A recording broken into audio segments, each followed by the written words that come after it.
At the local police station, on a cold, rainy evening, Han Seo-ryong complains about her husband's behavior the night before. When the officer demands to know what exactly was off about him, she explains that as they slept together, he behaved differently from how he had been behaving throughout their 2 years of marriage. The following morning, they notice some of the neighbors were moving out, but it's not something they pay much attention to. Instead, her husband wants to talk about the previous night. He apologizes for his behavior, but she suggests they discuss this after work and helps him out. Nevertheless, before he left, there was an inexplicable, strange silence. Amidst that silence, she and her husband locked eyes. She was blind, but even if she was unable to see, she could tell that her husband, who always smiled at her, wasn't smiling. She wanted to ask why, but couldn't, recalling that her doctor said it was a bad sign to question and doubt every little thing. Things got worse when she noticed that her husband, who usually came home early, hadn't come home when the 8 p.m. alarm rang. It was almost 4 a.m. and he still hadn't returned home. Usually he left work by 7 p.m. every day. Like clockwork, he always stayed close and never left someone like her alone for long because she was blind. Yet that day, she called him countless times, but kept hearing that his number was not available. The thought that something must have happened to him began to loom over her head, and it caused her to accidentally cut herself. Soon, it became clear to her that her husband had disappeared. That's why she went to the police. After hearing all this, the officer at the counter suggested they wait till it's a full day after his disappearance to open a missing persons case. They couldn't go against that principle except if it's a criminal case. For example, trying to disguise an assault case as a disappearance. That's a shade at her blood-soiled coat and knife. Before the officer asks Seo-ryong whose blood it is, she casually replies with a question wanting to know if confessing the blood on her belongs to her husband would help them find him faster. To understand better how close they were, let's go back to how they met. Back when Seo-ryong was 24 years old, it was a gloomy, rainy day when she met her husband, Kim Hyun, an employee at an establishment she visited. It was also around the time when something went wrong with her retina and she wasn't in the highest of spirits. He was so kind to her, gracing her with an uneventful first meeting where he gave her a cane to help her move around better. He even advised her to go inside until the rain stopped, which she did. Inside, she thought about the cane and concluded that she hated relying on it, but she had to use it anyway. Those days were the worst for her because she didn't understand why she became blind. She was certain she didn't deserve this fate. After she obeyed every little instruction that was given to her and took on a job as a cafe taker that wasn't meant for her,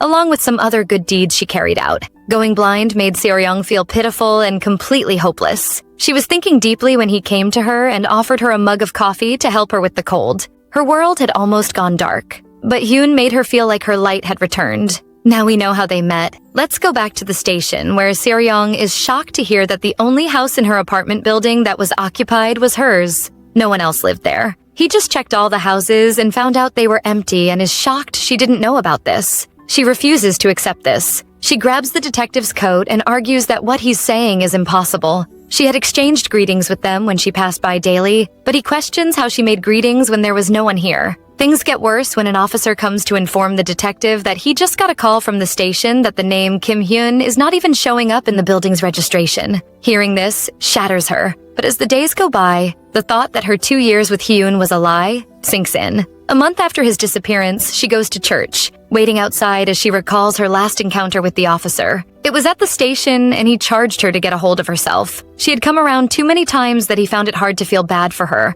and threatened to charge her with obstruction. Still, she begged that he reopen the case and investigate one more time. He explained that it was impossible to investigate since there was nothing left in the records. Hearing that did not stop her from pleading that her husband could have messed with the wrong criminal organization and they made him disappear without a trace. The detective sternly warned her to stop pushing this case because in the original file, she lied that she had her husband's blood on her. Reopening the case would only hurt her, so he wanted her to accept that she was scammed and move on. Scammed? How could it be? She didn't lose anything financially. Why then did they scam her? She asked. But all he could tell her was that the only one who could give her an answer to all her questions was the man who ran away. So what's she doing here? She doesn't go too far before a priest stops her, urging her to sit and rest, but she refuses. She then asks him if he truly believes in things he doesn't see, and warns him to open his eyes and stop fooling himself. She advises him not to become a fool like she was, but he replies that she doesn't have to see something to believe it. He asks her if they need a reason to believe in something, but she claims she doesn't know. Not knowing the answer to that question is what landed her here. She confesses that although she didn't know how her husband's face looked, she loved him without any reason. His hand was the warmest and largest she held, so she saw him as her salvation. She had no one like that in her life, which made her see him as a miracle, until he vanished like he was never there. His absence allows her to understand that she got it easy, and the priest assures her that coincidence might be from the Most High. He tells her that Matthew 7 verse 7 says, "Ask and you shall receive, keep seeking and you will find, keep knocking and the door will open." After those lines, he hands over a pamphlet on some private investigation team to her, leaving her wondering how it got here. Sometime after, Se-young goes for her routine eye checks and gets to know that her sight is returning. The doctor feels like this is worthy enough to be reported to the academic community. She is surprised to hear that it's this serious, even so. It doesn't make any sense. Her husband disappears and the fog in her vision disappears with him. It's too much of a coincidence to be random, and this is the first time this ophthalmologist is witnessing something like this. She is certain Se-young was diagnosed with retinal dysfunction 2.5 years ago, and it's almost as if it was temporary. She knows this kind of thing warrants further academic research, but considers the possibility of someone having manipulated her optic nerve periodically and temporarily paralyzing it for 2 years. The only person who comes to her mind is her husband. He kept helping her apply the eye drop when she could have done it herself. He claimed he was doing it because he wanted to help her do everything. Well, he's out of the picture for now, so she wants to know if her assigned doctor has been changed. He has, and she apologizes for not explaining what happened to her earlier. She explains that her assigned doctor, Dr. Park, found a nice opportunity abroad and has gone to pursue it. Now, Se-young knows that her husband didn't disappear alone. Nevertheless, as she regains her sight, her thoughts go back to the day Hyun showed her their wedding photo, 2 years ago. Back then, she was still very much blind and was curious about how he looked in the picture. She wondered what kind of facial expression he was making, and felt if she could see his eyes, everything would have been perfect. He assured her he was smiling, and used her face to indicate how wide he smiled. He didn't stop there and claimed they were both smiling in the picture. Now, staring at the blank frame on the wall, where their wedding photo is supposed to be, she is informed that her husband's license plate and the company he worked for are fake. She tells the caller that they have no villa to aid in identifying him and the neighbors left without a trace, but wants to know if the investigation team can still find her husband. The caller, who is from the investigation team, after hearing this, decides they should take things step by step. He wants them to start by discussing the neighbors that disappeared. He wants to know every single detail about them that she can recall, so she does her best. Deep down, she does this because she wants a clear answer and not speculations on the one thing about her life that was hers, her marriage. It's crazy, but she isn't going to give it up. A few days later, at the investigation team's base, she meets up with the team. She asks them if they have found anything about her husband, a question that only gets silence as a response, until one of the team members, Chana, speaks up. In her loudest tone, she demands to know what kind of scumbag Se-young was living with and curses the man. Her colleague tries to calm her down and succeeds, even though she doesn't understand how he is so calm about this. Her colleague, Jung Pilgyu, after handling his sister-in-law, turns to their client and introduces himself as the team leader of the analysis team. Their company is called Blast and is a private military contractor. They are authorized by the government to provide military services in conflict zones overseas, and they are currently meeting at an errand center owned by their company. This was his definition of keeping the introductions brief, that he has given right before he breaks it to her that they wouldn't be able to take on her case. Chana can't believe her ears. She feels otherwise, but when Se-young asks why they can't help her, she steps in and tells her side of the story. They looked into all she described about the neighbors, and everything she mentioned about them was fake. From schools to workplaces, everything was fabricated, but their crew made one severe by overlooking a very important detail. Remember, every detail about her neighbors was false, but the dog she made mention of wasn't. When they heard about it, they looked into it, and they discovered the dog was registered to an animal hospital,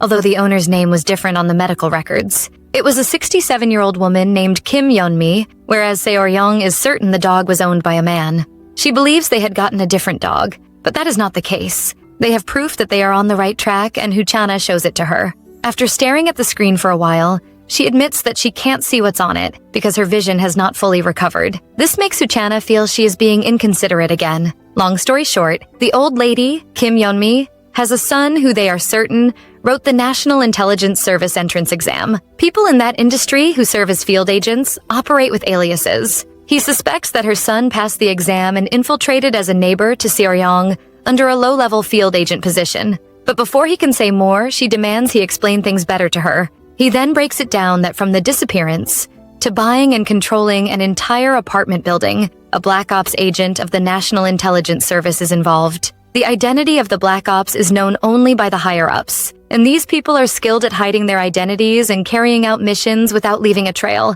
He said they can't handle her care because if this is real, then she will never find the man who played her. Elsewhere, that same man is taking off his disguise after another seemingly successful job. He did this before a CCTV camera, which certain staff are in charge of whipping clean to ensure that they remain hidden. The staff in charge of watching over this agent, after all his years of watching him unmask, still sees the unmasking process as revolting. To him, it's like a snake shedding its skin. The guy's name is Wang Chang-na, and he wants to know if the agent he is monitoring got out safely. This agent is also their team leader, but they discuss so casually as he narrates how he ran without looking back for fear of getting caught. The team leader, Lee Woo-shin, aka Maka, is on his way back to base as his conversation with Wang continues. Wang admits that since he started working with him, he stopped trusting people and praises him for his top-tier acting skills. One of Wang's favorites is the mission where he acted so well that he thought Woo-shin actually loved the target. He is certain that Seoryong, who they tagged Owl, loved Maka, and reveals that a month ago she caused a commotion at a local police station.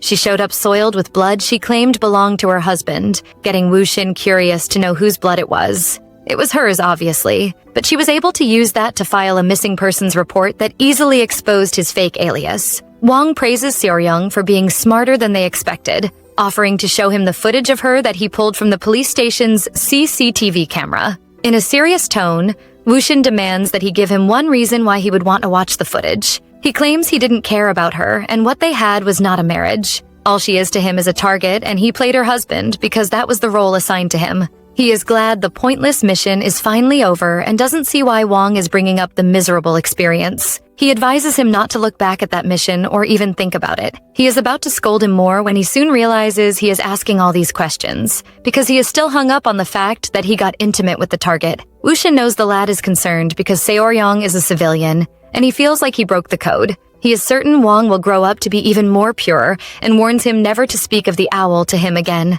He agrees before changing the topic, wanting to discuss Woo-shin's resignation letter before he angrily ends the call. To him, his team leader is overreacting. Even so, he plans on obeying him and shutting down anything that has to do with Seoryong. Deep down, he wishes that she forgets the heartless man soon, but we know she won't. Right now, she is meeting Chana at a cafe to discuss him. She had told her she wanted to go to North Korea, and the analysis team member felt she wanted to defect to North Korea. She is doing this to step up her game, certain that for her to handle matters of the National Intelligence Service, she needs to aim from the international crime level. She has already started doing her findings on the best ways into the country and called Chana for her advice, since she came from there. She also wants her to play Fed, something she feels fired up about. Initially, her plan doesn't sound crazy, until she confesses that she plans to commit a lot of crimes and get caught by the NIS. This part of the plan makes her guest feel uncomfortable, but she is sure it will make the man whose trail they cannot follow come for her. A few days after she cooks up this plan, Seoryong is on her way to North Korea through the Paju Unification Bridge.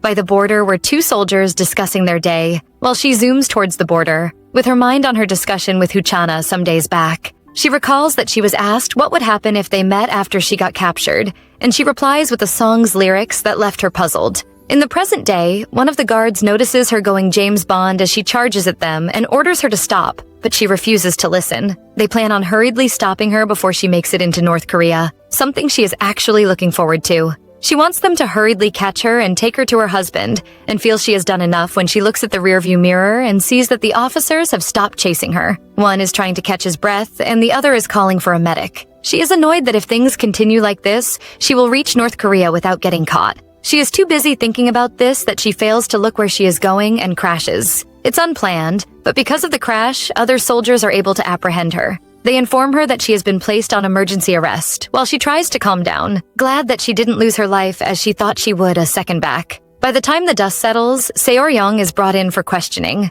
To an extent, things go as planned when two NIS agents from the Counterintelligence Department come to interrogate her. They inform her that she is charged with violating the national security law and damaging military facilities, information that makes her smile. They try to see if she understands the severity of her crime, like how nearby facilities will be closed until after the investigation, but she couldn't care less, replying them nonchalantly. She then claims she didn't commit any crime, but the agent argues that according to their law, an attempt to commit the crime is also punishable. He further warns her to speak wisely, since whatever she says from that moment onward will have an impact on whether the charges will be filed. His next question is aimed at figuring out why she tried to defect to North Korea.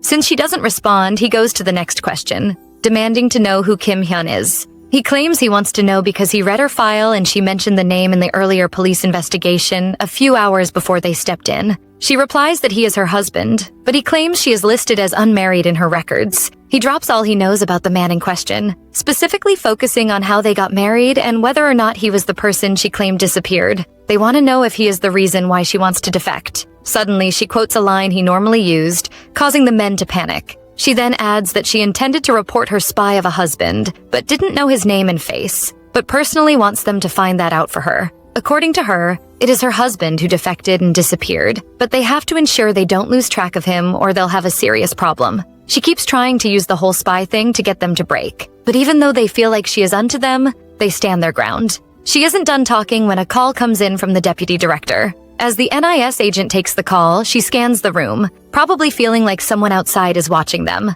As the call ends, both agents stand, announcing their plan to wrap up the investigation there. Also, her attempted defection is to be dismissed on the grounds of mental instability, but she will be fined 10 million won for damaging military property. What was she thinking, expecting people in Wushin's workplace to give him up? Even though she refuses to accept this decision, demanding that they dig deeper, they ignore her plea and thank him for his cooperation during the investigation. With the way things are going, she decides to drop the act and openly accuse them of trying so hard to cover something up. She expected a spy-catching department to be more competent than this. Away from them, she threatens to break the mirror in the interrogation room if the person monitoring her doesn't come out. She doesn't like the idea of someone playing hide-and-seek with her and not letting her join in the fun. Eventually, the men decide to stop Seoryong, demanding that she end her joke. She refuses to accept an accusation that she is joking when she is sure it's them that are joking. She has had enough and gets hostile, demanding to know why they are protecting and hiding Kim Hyun, who we all know as Wushin.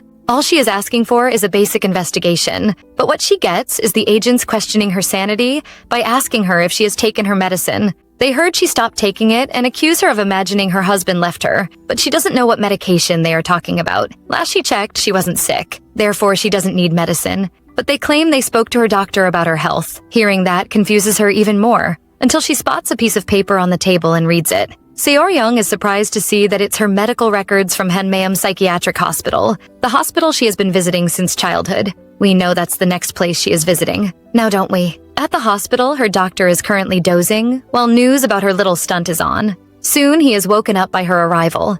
She came with a gift, but he is not only shocked because she is here, but also because she can see. When he asks about her eyes, she casually replies that they are getting better and she is lucky it wasn't anything incurable. She makes tea for them, yet that doesn't help him calm down. So he tries to start a conversation with her. However, the mistake he makes is asking about her husband, and Seoryong tells him he ran away. He did that to her, even after she was kind, gentle, and obedient like he taught her to be. She acted like a puppy and was soft, sweet, and playful, but that wasn't enough. The more she confesses, the more uncomfortable he feels, but she doesn't care. From the onset, she has tried to live a decent life. Even when she quit gymnastics and got expelled from high school, she tried to live decently and took up work as a caregiver. After everything she had done, she landed here, not knowing where she went wrong. She also doesn't know why. People bring children into the world only to abandon them, promise love and then run away, care for someone and still betray them. But most of all, she can't understand why the good doctor stabbed her in the back. The old man is visibly panicking, trying to avoid her question, but she isn't buying his act.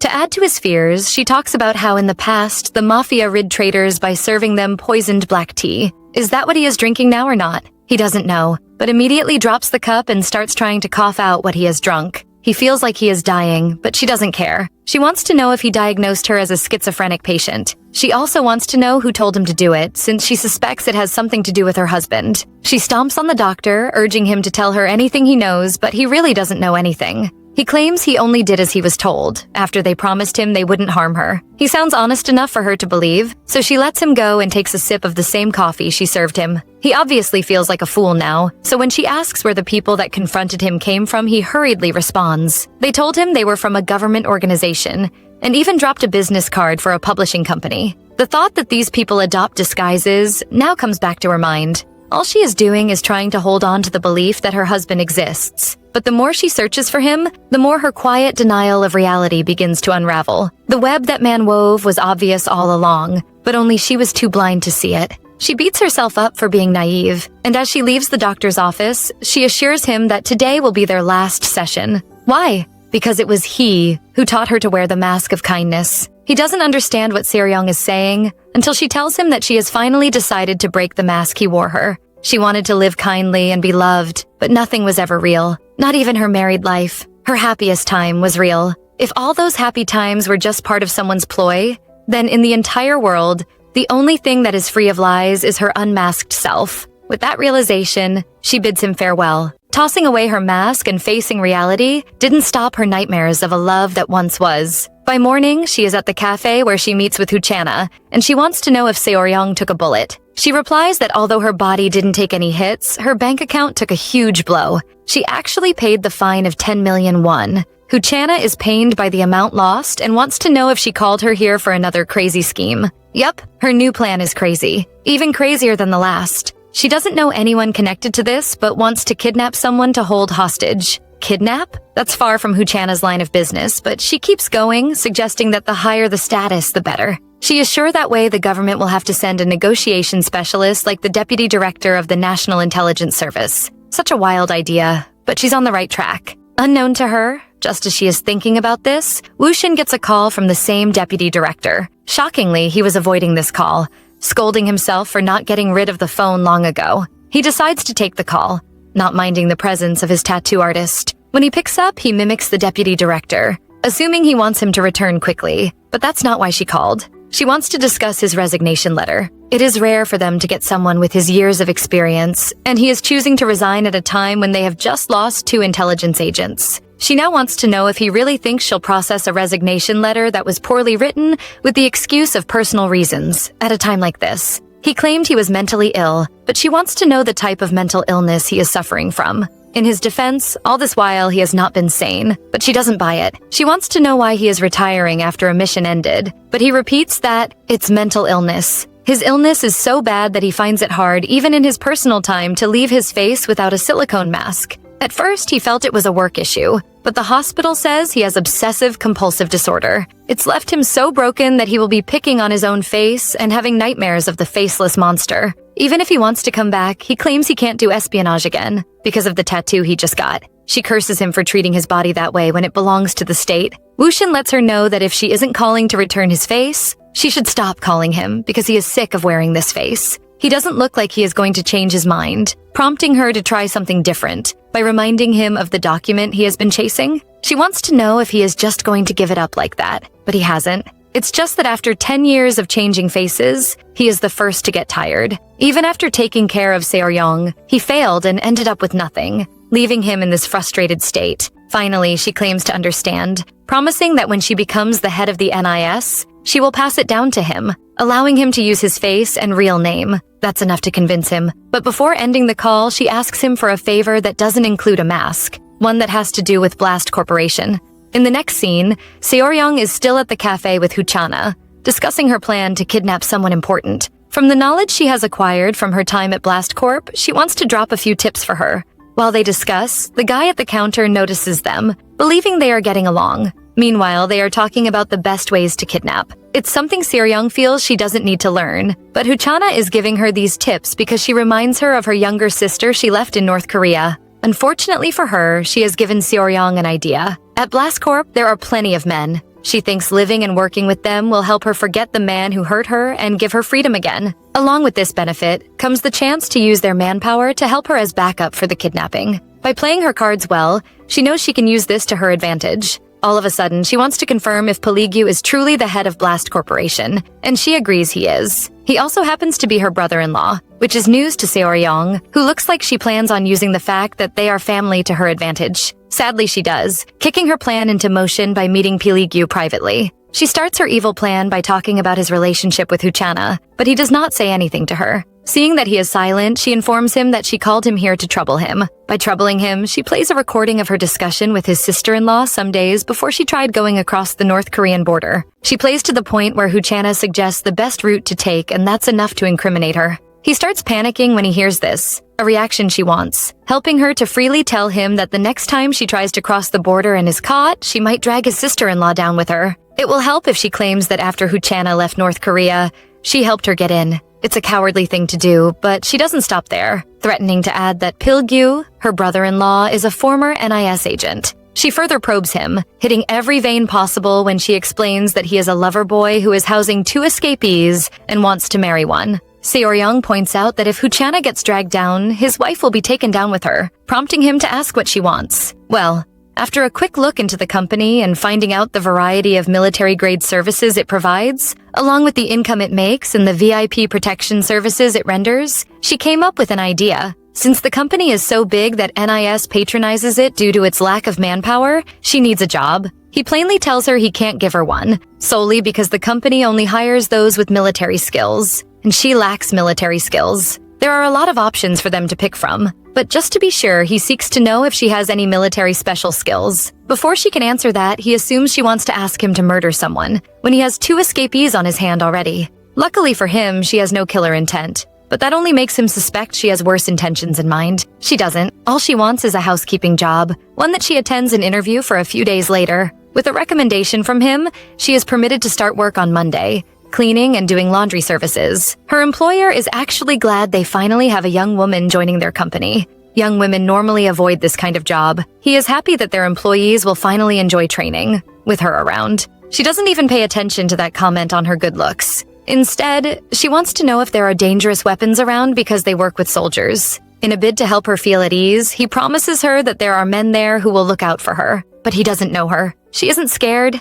In fact, she thinks it's him who should be afraid. Seo-ryung's response won't change the outcome of the interview. That's why she leaves the office thinking about how the road ahead is too long. She just started the journey and surprisingly gets a call from Chana after blackmailing her brother-in-law. She tells her that she just finished her interview, wanting to know if she is at the company. During her call, she walks by Woo-shin, her husband who disappeared, and she doesn't know it's him. It's funny how they almost clash at the beginning of this journey. They didn't clash again for a whole month of her working for Blast, and most of her days were peaceful. She did her work diligently, maintaining such a good relationship with her colleagues that some actually cared about her. One of those employees urges her to finish what she is doing and come take her meal. That's exactly what she plans to do, but as she walks past one of the rooms, she hears the employees chatting. It's hard not to eavesdrop, so she doesn't resist the urge, listening to them talk about some special security team. The boys hype the team so much, reminding Seo-ryung of the day Chana bothered her about work and how she was coping. She quickly switches the topic and makes it about Chana.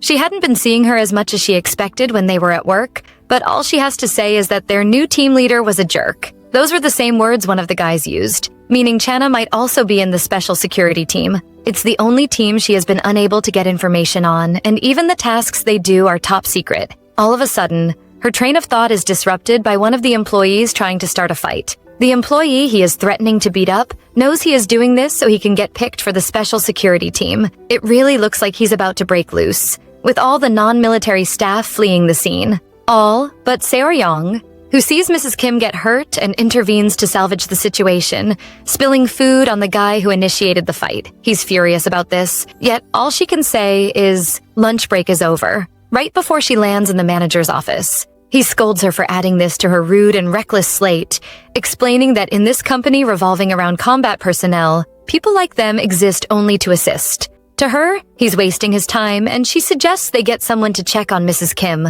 He dismisses the suggestion, pointing out that the man she pissed off is hot-headed and might come after her. He advises her not to provoke him for the time being, after which he dismisses her for the day. On her way out, she cleans up with the towel he tossed at her earlier, getting to the elevator with a sad look on her face. Trying to save Mrs. Kim might have delayed her plans, but now she doesn't know when she will be able to kidnap the deputy director or find her husband. She wonders if she should come up with another plan, but she knows there's no better way than this. All her thoughts wave aside as the elevator door opens. It's full, meaning she has to wait a little longer. Woo-shin, aka Kim Hyun, is on the elevator. He must recognize her, but he keeps his cool and asks her to get on, holding the elevator for her. After a bit, he realizes she is not getting on and rudely tells her to forget it. He closes the door when their eyes lock, a few seconds before the door is finally shut. our female lead takes notice of two people discussing about the new team leader. The rumor is that he spent a long time in Africa, joined the military the moment he became an adult, and skyrocketed in the ranks in little to no time. He's really only 31 years old and is already a menace with amazing feats under his belt. Our girl moves on ahead doing her cleaning job, and the thought sticks to her mind. A nightmare of a team leader.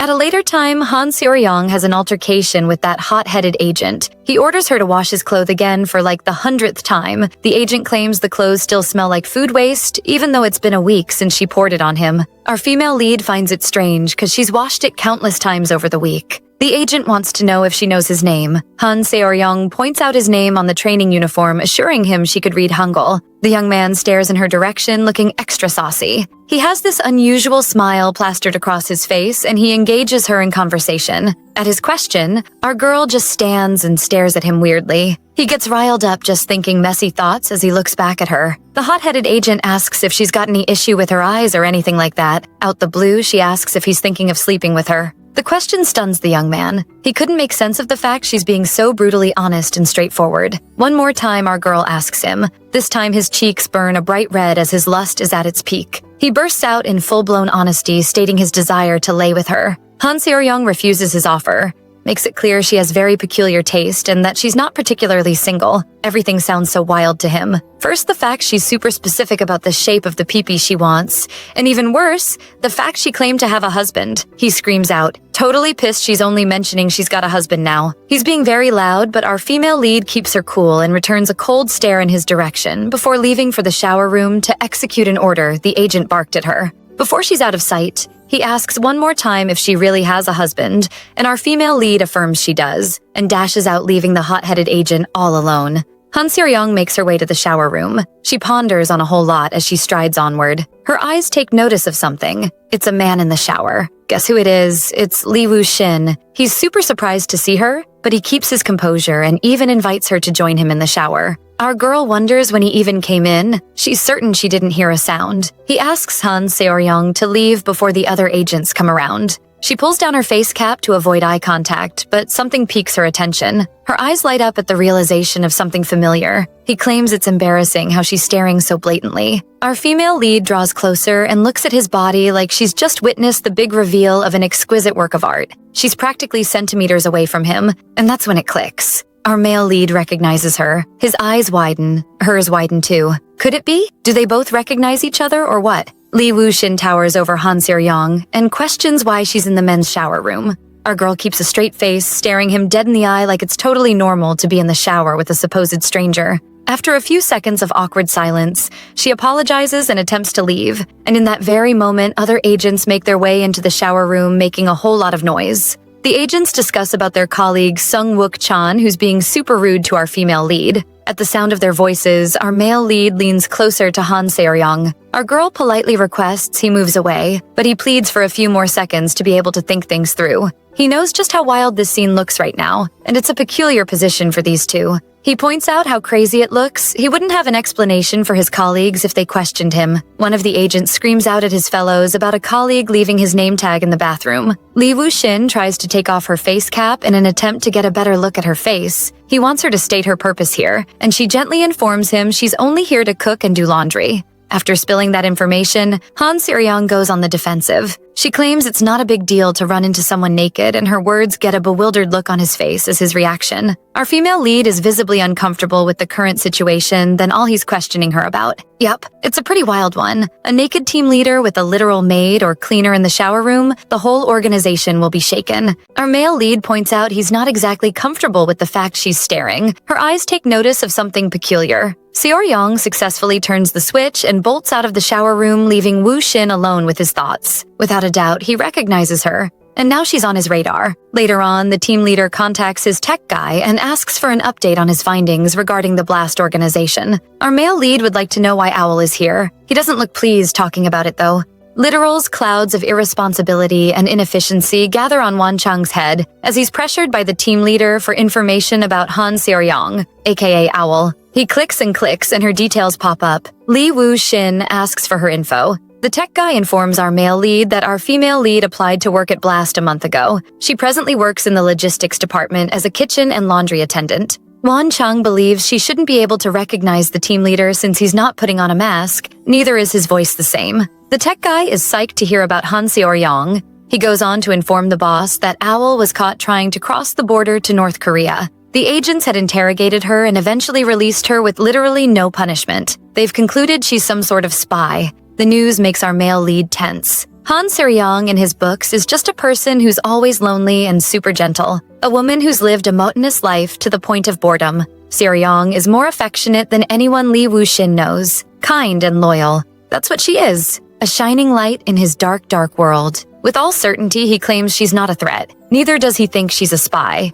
The agents on comms think she's probably lost her edge since her husband's disappearance. The tech guy butts in, claims it's a good thing no one cares about Owl or her husband Kim Hyun anymore. The boss is not convinced. He orders an investigation be done just to clear every doubt. Lee Woo-shin stares into the nothingness, hoping dearly that it's all sorted soon so Han Seor-young can disappear from his sight totally. Our female lead goes back to working like it's a normal day, though her mind is miles away from the carrot she's chopping. Han Seor-young couldn't stop thinking about the encounter she had in the shower room. The thought of seeing his naked body made her shake and tremble. She could recall the shape of his manhood, and it reminded her of Kim Hyun. Her colleague calls out to her, pulling her out of her thoughts. The lady asks if our girl could do a quick delivery. Apparently, they've got a few agents working in the field today and they need to be fed. All this being said, the thought of her husband is all that's on her mind, and Han Seor-young believes he's too different from Kim Hyun. Our female lead makes her way to the vehicle, and as fate would have it, Lee Woo-shin is her partner for the trip.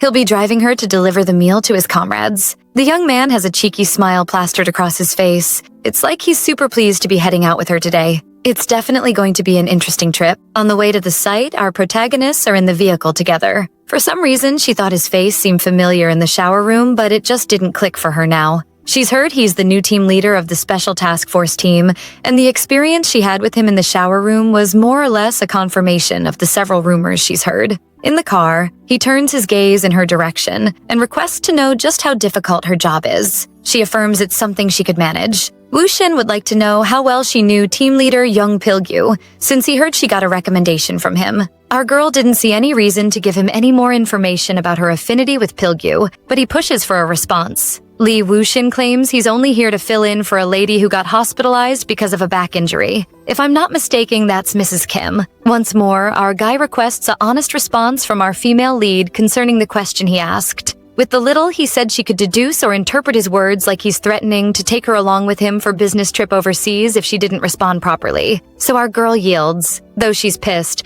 Han Seor-young informs him she knows team leader Jung Pil-gyu personally. Our male lead claims he's aware Pil-gyu is married and even has kids. He throws out a question that practically stuns her. Lee Woo-shin wants to know if she has a thing for married men. At his question, our girl practically roars in pure, unfiltered rage. Lee Woo-shin claims he's not a man of many words, so he'd be upfront about his words and thoughts. While he speaks, she listens, even though our girl didn't like the situation in the car right now. It's like he's got her backed up against the wall with his questions, jovial attitude, and composure too. Han Seor-young spills some more information, brings to his notice that she actually knows Young Pil-gyu's sister-in-law more than Pil-gyu himself. Lee Woo-shin asks if she's aware Chana is a super skilled hacker. He points out how much of a menace Pil-gyu's sister-in-law is. In 2016, something wild happened. The State Bank of Bangladesh almost lost $1 million due to hacking. It was discovered that the North Korean government were behind it, and at the center of it all was a 16-year-old girl.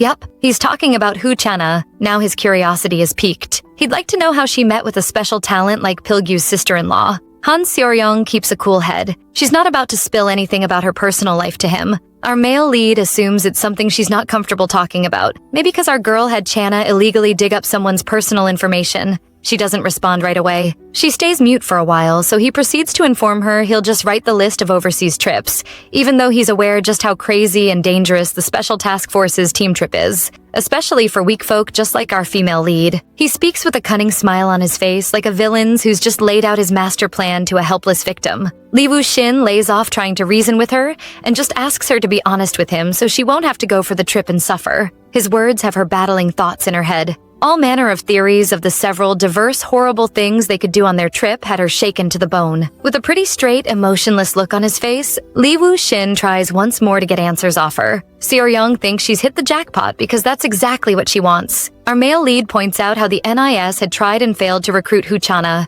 so he's still wondering how on earth she got acquainted to the national-level hacker. Finally, she speaks, but it's not looking normal. Han Seor-young has a crazed look in her eyes, and she claims the NIS are trash, since they couldn't manage to recruit Chana, and even goes on to ask his opinion on the matter. Okay, the look in her eyes all point to a psychotic direction. Our female lead is definitely not normal. What do you think? They arrive at the destination for the delivery, and our guy sits back in the car cheering her to go on ahead. Han Seor-young completely ignores him. He's being so tiresome, and she'd rather not push for any more drama. While she's striding ever forward, she thinks about their little chit-chat in the car earlier, and wonders if she should have been more rude just to secure her name on the list for a business trip abroad with hopes of playing her cards right, and ultimately finding an ally there. Someone walks up to her and pulls her out of her thoughts. He's the guy supposed to pick up the lunch from the lunch boy. He appreciates her for the food and advises her to be super careful on her way back. At first, she turns to leave, but something pulls her back. She could smell Kim Hyun's scent off this man, and it was too strong to ignore.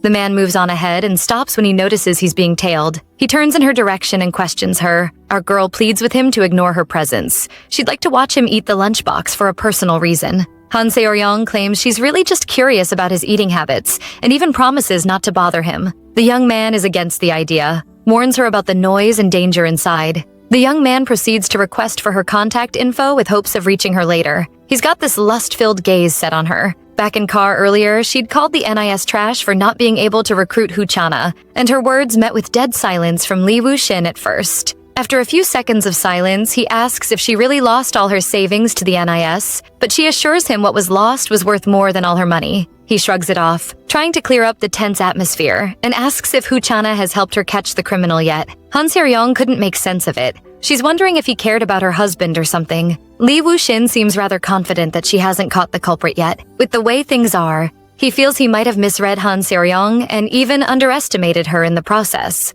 Our female lead makes it clear she has no intention of giving up on the search for her husband. No matter how long it takes, she won't stop till Kim Hyun is found and punished too. Presently, though, she's got her sight fixed on the agent she just handed the food delivery to, and she's doing an analysis of him in her mind. She rejects his request for her contact info and excuses herself. As she takes her leave, it weighs heavy. In her heart, just how much she longed for Kim Hyun. The humiliation intensifies and the resentment towards her husband grows, even though she's super pissed to the point she could probably commit murder. Our girl still misses Kim Hyun so much it's practically driving her crazy. While she battles with her emotions, Lee Woo-shin casually approaches her and asks about the agent she gave the food a few moments ago. She points out how he told her he'll be waiting in the car, but he persists, claims his curiosity got the better of him, so he couldn't sit still. While he smiles and speaks, rage was bubbling inside Han Seor-young. His indifferent eyes reflecting some sort of sinister pleasure is getting on her nerves. It's crazy, but since Kim Hyun's disappearance, so much stress has been built up that it propels all kinds of inappropriate thoughts through Seor-young's mind. Standing across from Lee Woo-shin, her mind is galaxies away from all he's saying. Our girl keeps mute even when he's asking her questions. She bursts out speaking at length about how much she misses her husband Kim Hyun, even though she's enraged at the fact he tricked her. But she confesses she followed the agent earlier because of his scent. Our male lead couldn't understand all she was going on about, and she just walks right by him muttering about how this particular scent got the craziest reaction out of her. It made no sense, but he keeps his gaze set on her as she expresses herself freely. Finally, Lee Woo-shin more or less concludes she's under the influence of a hard substance to be acting the way she is. Later on that day, the two young people are in the car, and Han Seor-young rejects the sympathetic treatment, claims it's too early for that. Our male lead assures her it's a lost cause trying to find someone like Kim Hyun. Our female lead isn't shaken. She's convinced she'll meet her husband someday, somehow, someway. Their car heads out. In the car, our male lead proceeds to properly introduce himself as the head of the special security team. These two have a long way to go from here. She's completely clueless of the fact the young man sitting with her in the car is the same man she's longing for so deeply. Our male lead questions if she's using marijuana. The question ticks her off and she storms off, demanding he puts her on the business trip list. Lee Woo-shin attempts to disagree with her, but he's hit with an egg that bursts on impact. The projectile stuns our female lead. It came from the angry protesters. They march forward looking very angry and yelling at the top of their voices with their cardboards and posters in hand. More eggs are thrown at our protagonists. But with great speed and precision, Han Seoryong pulls on our male lead and they make their escape from the ambush. As they're making their escape, he still asks one more time if she takes marijuana. Our girl doesn't think it's a priority right now, seeing as they're being chased by angry protesters. Han Seoryong affirms she doesn't do drugs. They get to the car and our male lead reiterates her statement about her eyes rolling back. She hurriedly pulls on the car door handle. Lee Woo-shin needs her to make it make sense to him. With serious haste in her voice, our girl informs him it's her husband's scent that makes her go crazy. Han Seoryong leans closer to him and demands he hands over the car keys, since he's so relaxed, knowing fully well that armed protesters are moving closer every second they waste. Woo-shin grips on an egg and bursts it in his fist. He points out how strange it is to follow a stranger just because of a scent, claims the scent coming off the guy she followed was nothing but trash. With that said, he believes she's not to be trusted because of how twisted she is. Han Seoryong makes it clear the scent she's following isn't the scent of just any man, but the scent of her husband, Kim Hyun. Seoryong is affirmative of how perfect and spotless her husband is, and assures Lee Woo-shin it's got nothing to do with her efficiency at work. Our male lead takes it to thought for a while before making his decision. Seems she'll be tagging along for the business trip after all. A few days later, in Bangkok, Thailand, the agents have made their way here for a business trip, which is more or less a mission. Apparently, they're here to protect a drug dealer. It's all spelt out in the non-disclosure agreement they signed before coming here, but somehow our female lead still asks for clarification from Lee Woo-shin. Our male lead informs her the client made about $8 billion from drug trafficking, so he's a pretty big deal. To get just how crazy that is, this client made over 10 trillion in their currency. So yeah, he's earned a top spot in the Interpol's Red Notice list. With the help of their special ops team, the client's been able to avoid capture for 10 years. It's crazy. One of the agents asks if Han Seoryong likes money, and she doesn't hesitate to inform him she's not particularly moved by funds. He assumes she'll probably quit when she gets back to their organization. He knows how it goes in this line of work. Most people who work with crazy criminals are desperate for money, and eventually they freak out, turn pale, or take off in panic. Our female lead shrugs it off, ventures to move on and start cleaning up. The agent with her finds it crazy how she's so relaxed. Han Seoryong smirks and proceeds to inform him she believes this place is a gold mine. He's completely lost track of this lady now, questions clouding his mind. Our girl believes it's a gold mine, the kind of mine the NIS would love. She's pleased because this company is way worse than she'd anticipated. Later on that evening, someone walks up behind her and questions her about the NDA again. It's Lee Woo-shin. She turns her gaze away from him and affirms she signed the non-disclosure agreement. He believes she'd been briefed on the overall nature of the work, so he's completely lost as to how she's still in her room cleaning. Woo-shin claims she must have heard about the several filthy things this place is involved in, so he'd like to know why she's still here. Why throw herself into this mess? Han Seoryong keeps a straight face, lets out a sigh, and informs him she's only cleaning right now because of how atrocious the hygiene is here. Her answer leaves him completely speechless. He makes it clear her job description here is to help out with the terrible, terrible stuff they've come here to do. Seoryong claims she's only here to cook for guys who are involved in drug trafficking. He points out that people could actually be taken out in their line of work. He's starting to get frustrated with how casual she's being about their job. Han Seoryong states how it was his decision to give her this job, but Lee Woo-shin is pissed off. The fact all she wants to do is cook and clean even at a place like this is just crazy, right? Housewife syndrome or something. Lee Woo-shin seems pretty offended. She keeps a straight face as she's equally annoyed with him. He walks off, and she can't help but wonder how unpleasant it always is when their paths cross. It's becoming a struggle enduring it, but she knows just how much of a goldmine this place is, and she's not about to let it slip out of her hands. Han Seoryong plays along pretty well, taking on the role of an active maid, and even asks what did he like for breakfast the next morning. With the knowledge and ideas flowing freely in her mind, our girl has no intention of parting ways with Lee Woo-shin. At a later date, our girl goes shopping with an overexcited Chana. It's almost like the young hacker is a little kid on a field trip as she stares so intently on the things around her. Chana informs Han Seoryong that very dangerous men are close by, and our female lead is amused by the news. Her amusement stuns the hacker. Seoryong is happy because she knows quite well that her husband's an NIS agent, so she's certain he'd despise her appearance here. Chana makes it clear how scary-looking our female lead is when she goes full villain mode with her evil smile.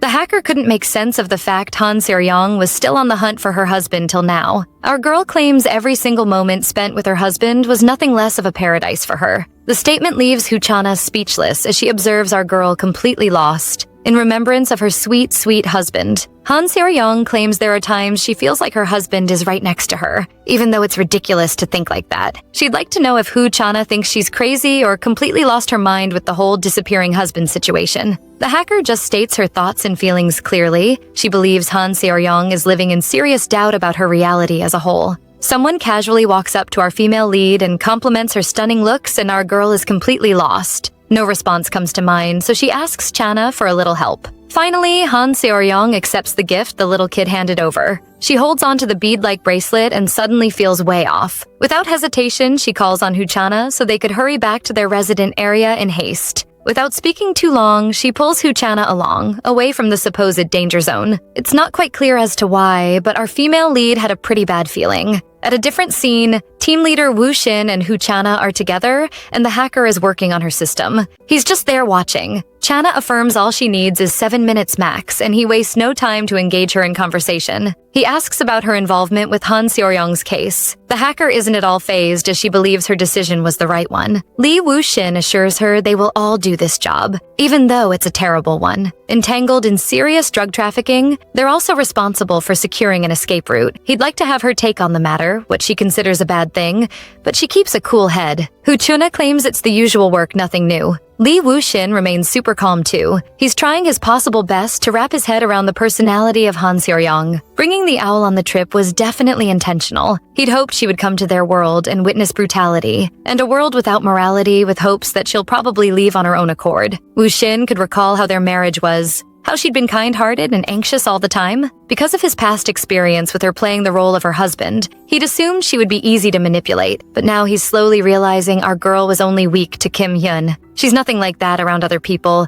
It's like she's a ticking time bomb prepared to explode at any point in time. Lee Woo Shin turns his gaze towards Chana and asks a pretty random question about our female lead, because he's still trying to wrap his head around how bold she's become in such a short time. The hacker gets riled up. Her thoughts scramble as she begins to wonder if the team leader has somehow found out Han Seo-young's grand goal. The young lady wonders if their plan is screwed already. For any reason her Unnie is caught by this young man, then there's going to be serious trouble. He just stands over Chana, wondering what the issue is with Han Seo-young, seeing as she just goes about her duties like it's totally normal to serve very nice breakfast to criminals, like they were her loving family. The words keep the hacker lost for words. Lee Woo Shin goes on and on about how he thinks something is serious wrong with Han Seo-young. He claims the person who ripped her off for her money is nothing but trash. He concludes in his heart that our female lead must have got tangled up with the scum of this earth to be so ridiculously serious. Chana rages, rains curses on Kim Hyun, claims she'll mess him up real bad when she crosses path with Hand,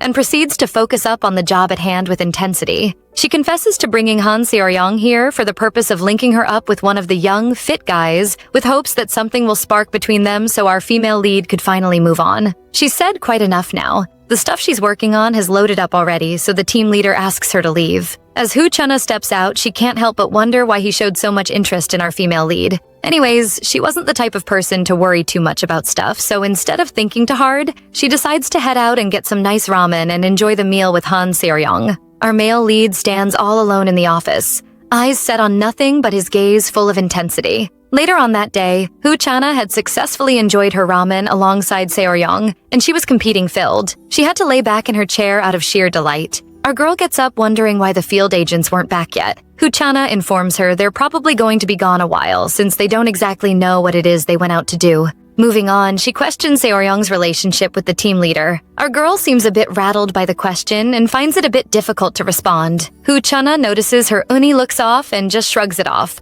She doesn't want it to be awkward. Chana takes on the duty of doing the dishes and cleans up after them, so she suggests our girl heads upstairs to rest. Nighttime comes and our female lead couldn't help but feel super uneasy about the whole situation with Chana earlier. Something piques her interest. It's a peculiar perfume scent, and she follows it as if being pulled somewhere by the smell. She's certain none of the agents here use a perfume that strong, so her curiosity hit its maximum. After trailing the scent for a while, the sight and view grips her with shock. Han Seo-young's eyes widen in disbelief. Right before her very eyes is the corpse of an agent. Just off the dead body, she could tell these agents were executed by someone who's extremely precise and powerful. The question arises, why and how did they let their guard down at night? In that moment, something clicks in her head. The thought of Chana flooded her mind, and fear was all she could feel at the moment. Seo-young hurriedly makes her way to Chana's room. On her way, she trips on another agent's lifeless corpse. It's another gory scene. With her hands trembling, she manages to take out the earbuds in the dead agent's ear with hopes that she'll be able to communicate with anyone who's still alive on comms. Seo-young does her best to pass the message on to whoever cares to listen.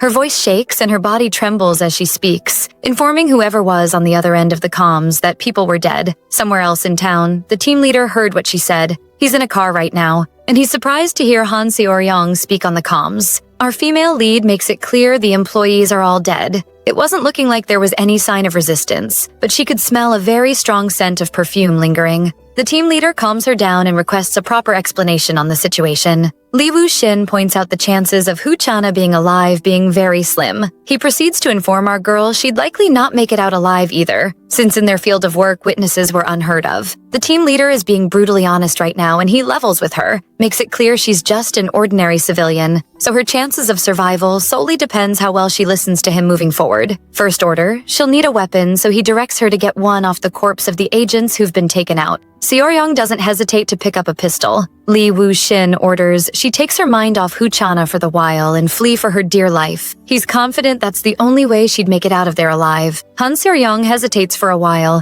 and he's on the comms barking out orders for her to get a move on if she really wants to make it out of there alive. The idea is for our girl to follow his lead and survive the terrible situation, but our girl's mind is tilting towards a different direction. He warns her one last time to flee the scene without thinking twice, but Seo-young felt everything resting on her head too heavily. It wasn't particularly easy for her to just leave Chana behind just because he ordered her to. It's almost like Kim Hyun was with her right now, standing right in front of her. Our girl rejects Woo-shin's orders, her eyes tear up, and she screams at her imaginary husband, beckoning on him not to abandon her. She's hell-bent on the fact nothing is convincing otherwise. Not Woo-shin, and definitely not her husband. Han Seo-young hurriedly makes her way for Chana's room, fueled with legitimate concern for her friend's well-being. Woo-shin claims he's seen plenty people like our girl who are fueled with pathetic emotions and act immaturely, and they all end up dead. Seo-young is quick to respond, assuring him she'll be the first of her kind. She's confident she'll be the first to survive a situation so terrible and grim.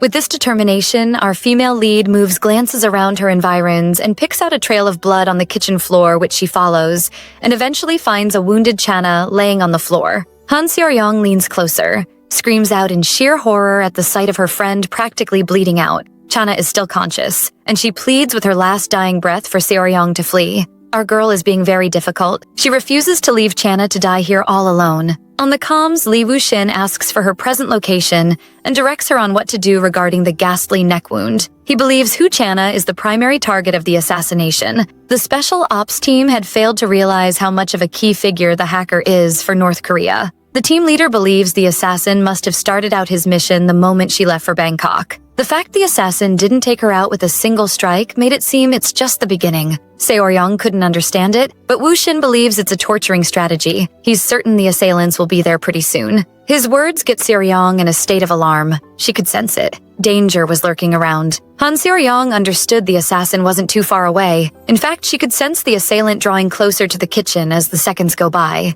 She's literally on the ground, keeping the pressure on Chana's neck and staring at the door, slowly anticipating the arrival of their nemesis. On the comms, Woo-shin instructs her to load the gun and prepare to aim.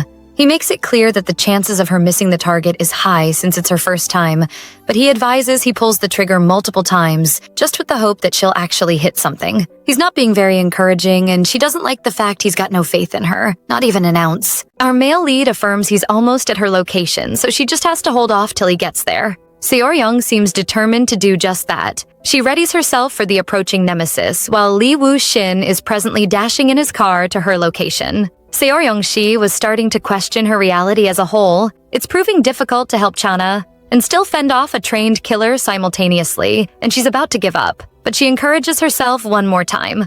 New determination springs up from within. She's ready to go to all lengths to protect Chana. With her teeth, she loads the gun and aims at the door. Someone's at the door already. It's a lady with red heels, so I'm guessing the assassin's a woman. On the comms, Lee Woo-shin was following up on everything that's happening, so he instructs our female lead to stay steady, keep aiming, and wait till the enemy opens up the door. The plan is clear. The assassin swings the door open, and our female lead takes her down with several shots of her pistol. Seo-ryung's eyes are set laser-focused on the door, ready to execute her game plan with perfection. The door flings open, and she's hesitant because the woman in sight is nothing like she'd expected the assassin to be. She's a blondie, putting on casual clothes with a pretty massive smile on her face, like she's a little kid on a fun field trip. Our girl couldn't believe the blondie in front of her was actually the killer. The team leader screams out to her on comms, ordering her to take the shot. Seo-ryung hesitates for a second, and in a flash, the gun's flung out of her possession. The blondie has a crazed look in her eyes, like a feral predator ready to devour its unlucky prey. Lee Woo-shin calls out to our female lead, but gets no response from her end. The blondie destroys the earbuds and cuts off all communication from the team leader.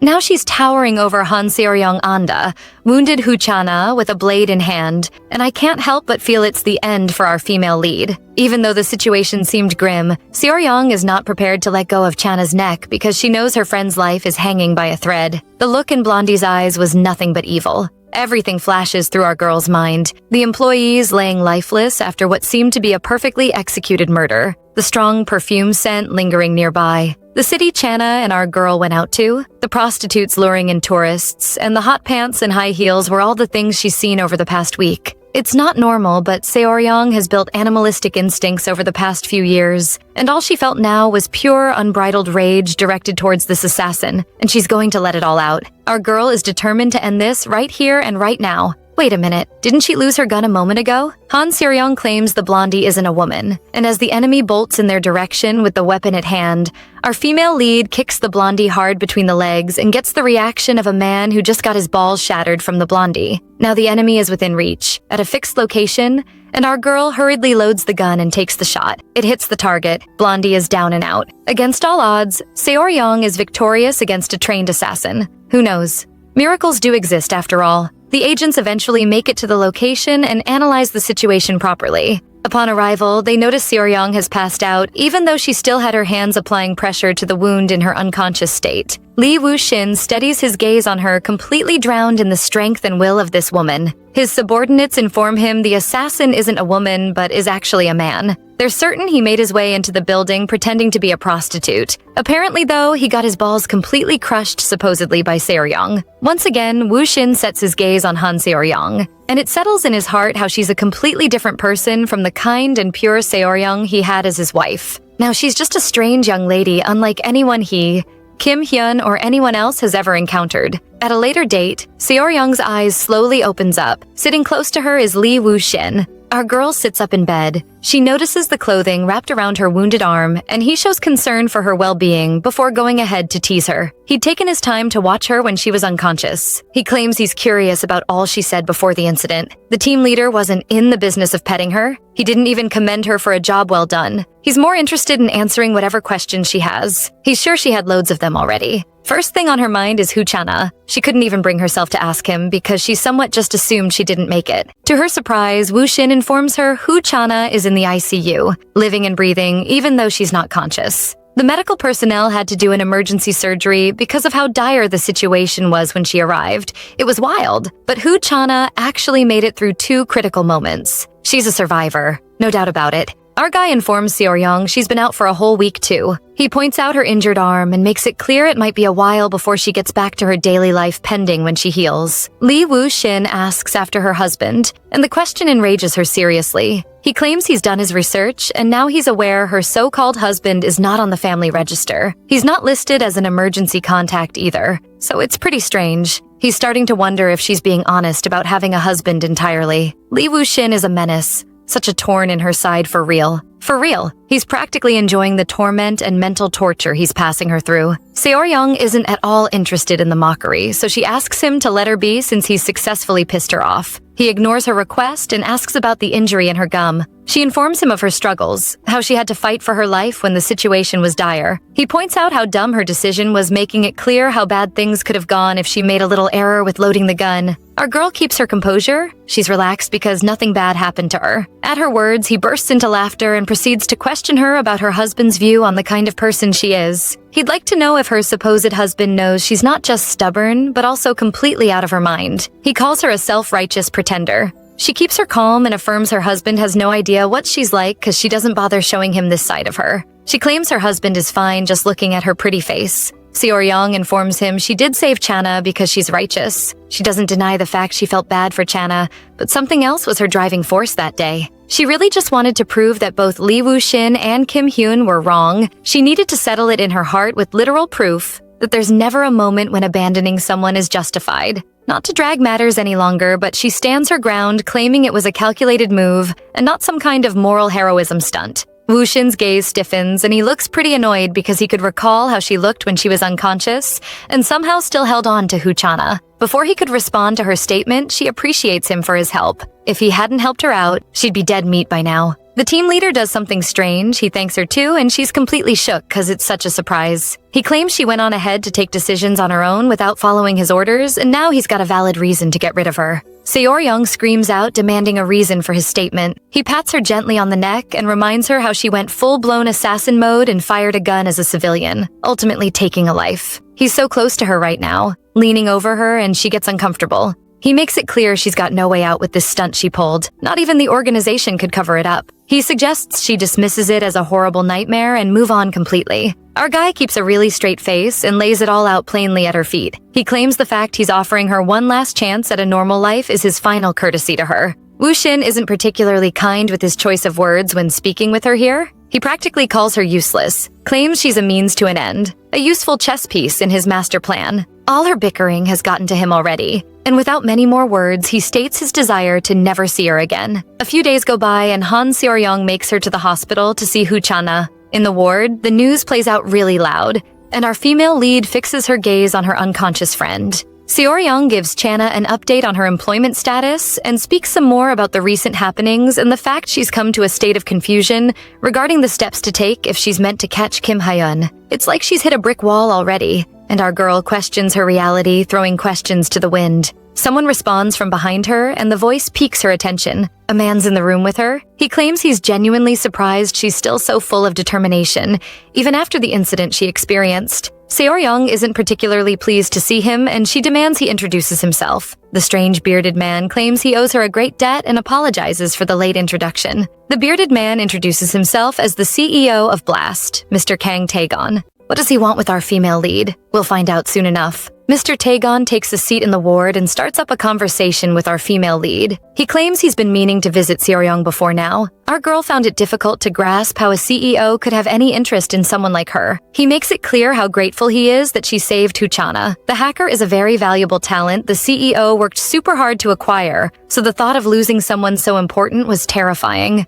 even for him. Mr. Taegon knows just how much of his company would suffer if Chana wasn't back on her feet in due time. A ton-load of contracts are tied to the hacker. At his words, Seo-young couldn't help but wonder why the team leader wanted her to walk away from someone so important. She recalls his words, how he called her useless so she couldn't help but question her reality. Did he really choose to save our girl over Chana? CEO Taegon came here today to show his gratitude. He informs her the company owes her a great deal, but he'd like to know if there's anything she wants. A week goes by smoothly, and now the present location is the police training camp in Nigeria. Lee Woo-shin sits out by the pool, staring into the sky, observing the clouds. He sits in awkward silence for a few seconds before someone breaks up his relaxation time with a loud scream. One of Woo-shin's subordinates comes with a document in hand, and he seems so tense and agitated. Our guy shrugs it off, but his subordinate is very persistent. He'd shown up prepared with the printed copy of the information he urgently needs to pass across. Before Woo-shin agrees to hear him out, he requests for some ice. His subordinate is Jin Ho-jae, and the young man is not pleased with whatever news he had in his possession. One of our male lead subordinates grabs hold of the document and reads it out aloud. Apparently, the document is more or less an invitation to the special ops team member to train new recruits as training instructors. Woo-shin's subordinates don't think it's a duty they're obligated to partake in, considering the fact they just returned from Africa not too long ago. While they bicker on and on about what they feel, the team leader stretches and remains seated, just listening. One of his subordinates claim Chana's death had a massive toll on their team. Jin Ho-jae is seriously rattled at the mention of the hacker's death. Kim Tae-min, the green-haired dude, calms Ho-jae's nerves as he informs the team leader Chana isn't actually dead. Lee Woo-shin awaits her awakening.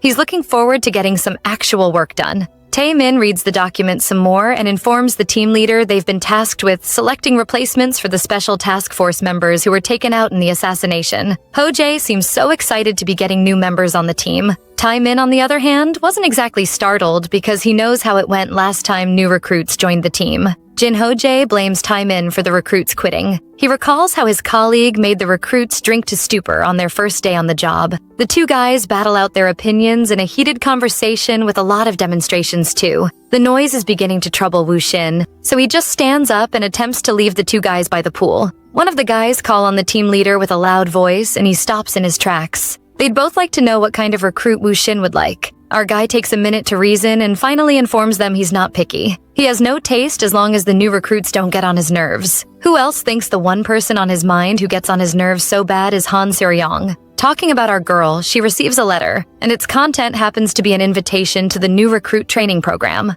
Crazy how life works, right? Can't wait to see where this leads. CEO Taegon is on the phone with someone discussing Han Seo-young. He claims to have stumbled upon a very interesting personality quite recently. A few days ago, he met with our female lead at the hospital, and after appreciating her for saving Chana, he'd asked what he could do to repay her, and her response was completely out of this world. Apparently, she wants to kidnap the deputy director of the NIS. When he questions her reason for a desire so ludicrous, Seo-young claims she just wants to do something bad, and she doesn't think she needs a reason to do it. That's her one and only request in exchange for Chana's life. The two individuals have a face-off as the CEO processes her request in his head for a few seconds. Sir Taegon regrets to inform her the request is something too wild, even for him. He gives her a breakdown of his reason for his decision, informs her just how powerful the special operations team is and the risks entailed if they get entangled with the NIS. Notwithstanding, he still claims she could be a massive help to the special operations team. On the phone, CEO Taegon brags about how tough Seo-young is. One way or the other, his decision stands, and she looks like the perfect fit for a bodyguard position they've been looking to fill. In the next scene,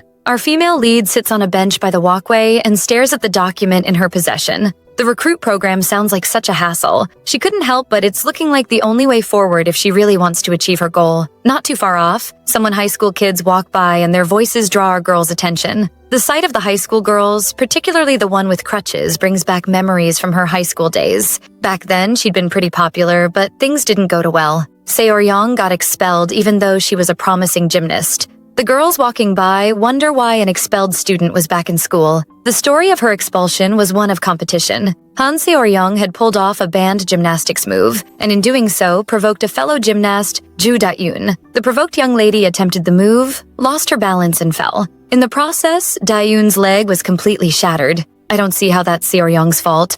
After all, Ju Da-yoon was the one who copied a move she couldn't execute. It's crazy how Seo-young didn't even like gymnastics in the first place. It had so many limitations, our girl thought it'd be more fun if she was kicked off the mat altogether. Getting kicked off the mat for a minor violation was one thing. Committing murder, on the other hand, was way too wild. Han Seo-young desires a crazy, unbridled life. One without limits where everything could go wrong, explode, completely fall apart. She rises to her feet looking like she's ready to take on all the battles life throws her way. The reality she's accepted is that relying on anyone else is a joke. She'd do it all by her own strength, leaving absolutely nothing to chance. As it stands, it's all back to square one for her. Blast's new recruit training program is the next challenge in front of our female lead, and she's here to face it head-on. At the recruit training orientation, Han Seo-young happens to sit with the hot-headed agent, and he's so startled to see her there, he wouldn't shut up about it. The other intending recruits whisper amongst themselves at the sight of the loud agent discussing with our female lead. Our girl claims she'd rather cook and do laundry, but fate has other plans for her. She turns to him and mentions something about death, and it gets a stunned reaction from him. He speaks so loud, probably in an attempt to sound intimidating, but our girl keeps her composure. Seo-young makes it clear she's not longer in a position to put up with his tantrums. She's really not down for any nonsense. The most he could do now is beat her up or have his way with her, but she doesn't appreciate the fact he's being so familiar. Her words strike a chord in his ego, and he's visibly pissed. Before he could voice out his anger, someone walks up to the podium and hits the microphone. He manages to call the attention of everyone seated there. Our male lead is the man on the podium, and at the sight of him, Seo-young's eyes widen in shock. Lee Woo-shin introduces himself and informs the intending recruits he's in charge of their training. The special operations team are lined up behind him. He states how they're more than ready for the training program. He speaks for a while before stopping mid-sentence as his eyes catch someone or something. Right off the podium, he cites Han Seo-young sitting amongst the recruits, and her appearance completely steals words right out of his mouth. Behind the team leader, his subordinates wonder why Woo-shin went silent for a while. His gaze is set on Seo-young's position. He looks so pissed seeing her, but he manages to complete his speech. After the orientation, the bus is ready to move all the recruits to the private camp, but Lee Woo-shin drags Han Seo-young and claims she'll not be heading on with them. He reminds her he made it very clear he never wanted to see her again, so our guy doesn't understand why or how she made her way here. Our girl demands he let go of her and even threatens to call the CEO right that instant if he didn't do as she asks. At the mention of the CEO, Lee Woo-shin stops in his tracks and turns to her completely lost for words. He's probably wondering what nonsense she's spouting, but to his greatest surprise, she makes it very clear she knows CEO Taegon,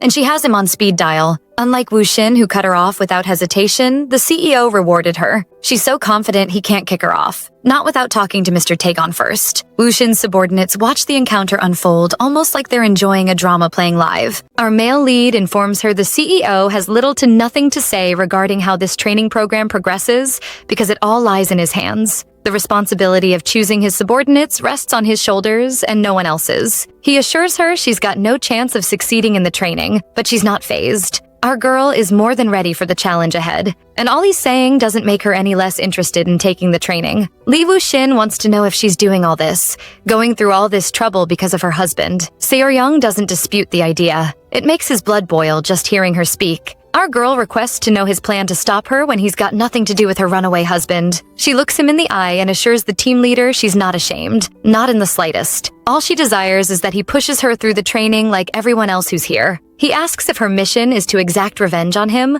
or if it is really just becoming an unhealthy obsession. Seo-young doesn't quite understand what he's going on about, but she blurts out her emotions. Regret, resentment, love, or murderous intent. He could pretty much attach every emotion in existence to this situation. When it concerns her husband, Kim Hyun, things are not quite easily explained. He stares in her direction for a while, probably analyzing the situation and preparing a response for her. And finally, he speaks. Lee Woo-shin leans closer, calls her attention, and proceeds to ask if she'd like him to just tell her the whole truth. I want him to tell her the truth so bad, but I doubt he'd be upfront about it just like that. I guess we'll find out soon enough. Lee finally decides to reveal his thoughts. He explains that when she begins walking the same path others have taken, she might come to understand that what people often call love is just another form of psychological manipulation. Making someone feel seen, understood, and less alone can easily trick the mind into believing it's love, especially when emotions are heightened. He warns her not to be deceived by her own thoughts, reminding her that she might simply be falling for a carefully crafted illusion. In his view, the man she thinks about isn't even considering her. Real revenge, he says, is living well, eating good food, being genuinely happy, and moving on. But she doesn't agree. To her, true revenge means ensuring that the man who hurt her can't live in peace or enjoy life.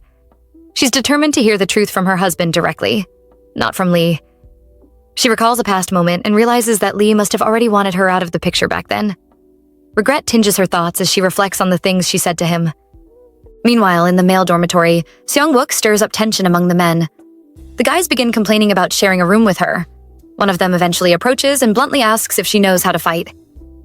Before the situation escalates, Seong-wook-chan steps in and reveals that she used to be a maid in their company, specifically the youngest and most attractive among the housekeepers.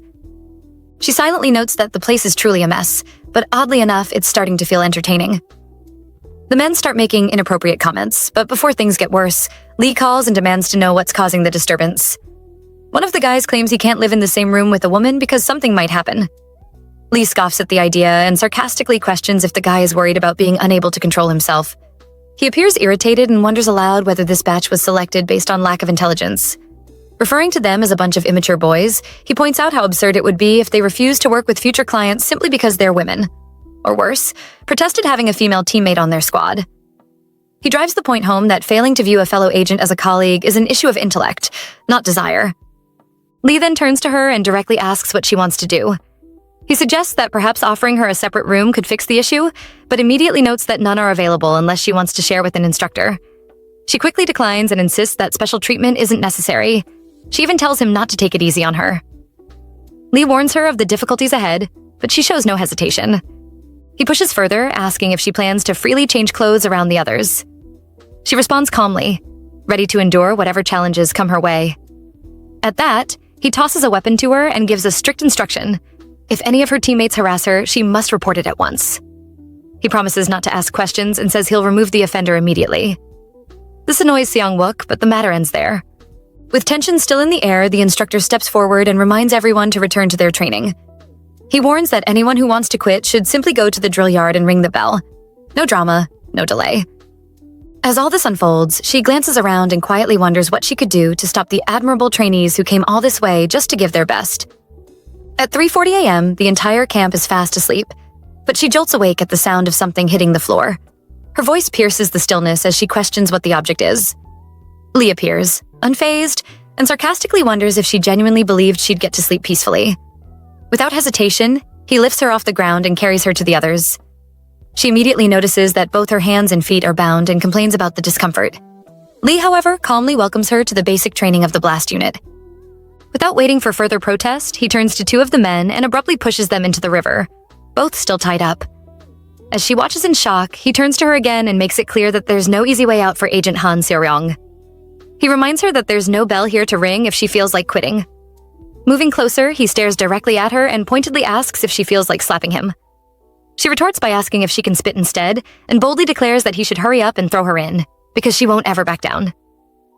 He seems both surprised and intrigued by her toughness. Lee then questions whether she was always this ruthless, or if marriage changed her. She replies that she was like this even before getting married. He pities her husband, but she quickly counters that her husband had far more secrets. In comparison, what she said earlier was merely a harmless white lie. When he asks whether the marriage was a scam, she admits that it was, and firmly states that she was the one who got scammed. In response, Lee finally lets her go, and she plunges into the frigid water. A sharp scream escapes her lips as the cold bites into her skin. Lee, standing at the edge, watches without emotion. She cries out, asking whether he's really going to leave them in the water, and begs for help. But instead of offering any rescue, Lee calmly explains that casualties and accidents are part of training like this. That's just how it goes. He mentions that the sun will rise in 10 minutes and casually wonders if they should stay and enjoy the view since they're already there. She begins to question his sanity. Lee asks once more if she still wants to slap him. She answers that she wants to do much worse. He continues teasing, unaffected, while the others silently agree. This man is a complete lunatic. Now aboard the boat, the group agrees to stick together for the time being. They insist that she join them, and she complies. Lee throws out a cheeky remark, suggesting that if they keep going like this, they'll end up stripping each other. She turns her gaze toward him in silence. They soon arrive at their destination.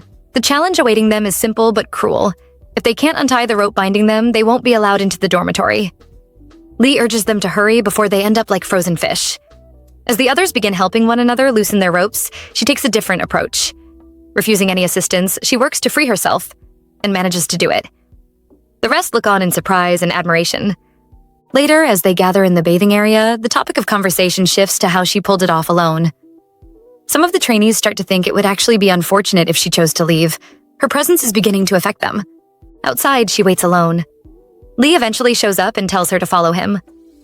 Without much explanation, he gives her permission to use the shower in his dorm. She hesitates but keeps her eyes on him. Not waiting for a response, he pulls her in, saying that she's not really in a position to be choosy right now. She questions his intentions, but he tells her to relax, pointing out that her body temperature is dangerously low. She retorts that she's not the only one freezing and that whatever discomfort she's facing shouldn't concern an instructor. Lee suddenly changes the subject and brings up her husband.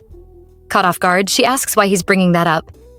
He explains that he's the kind of person who always needs to know everything about those under his command, even down to their financial details.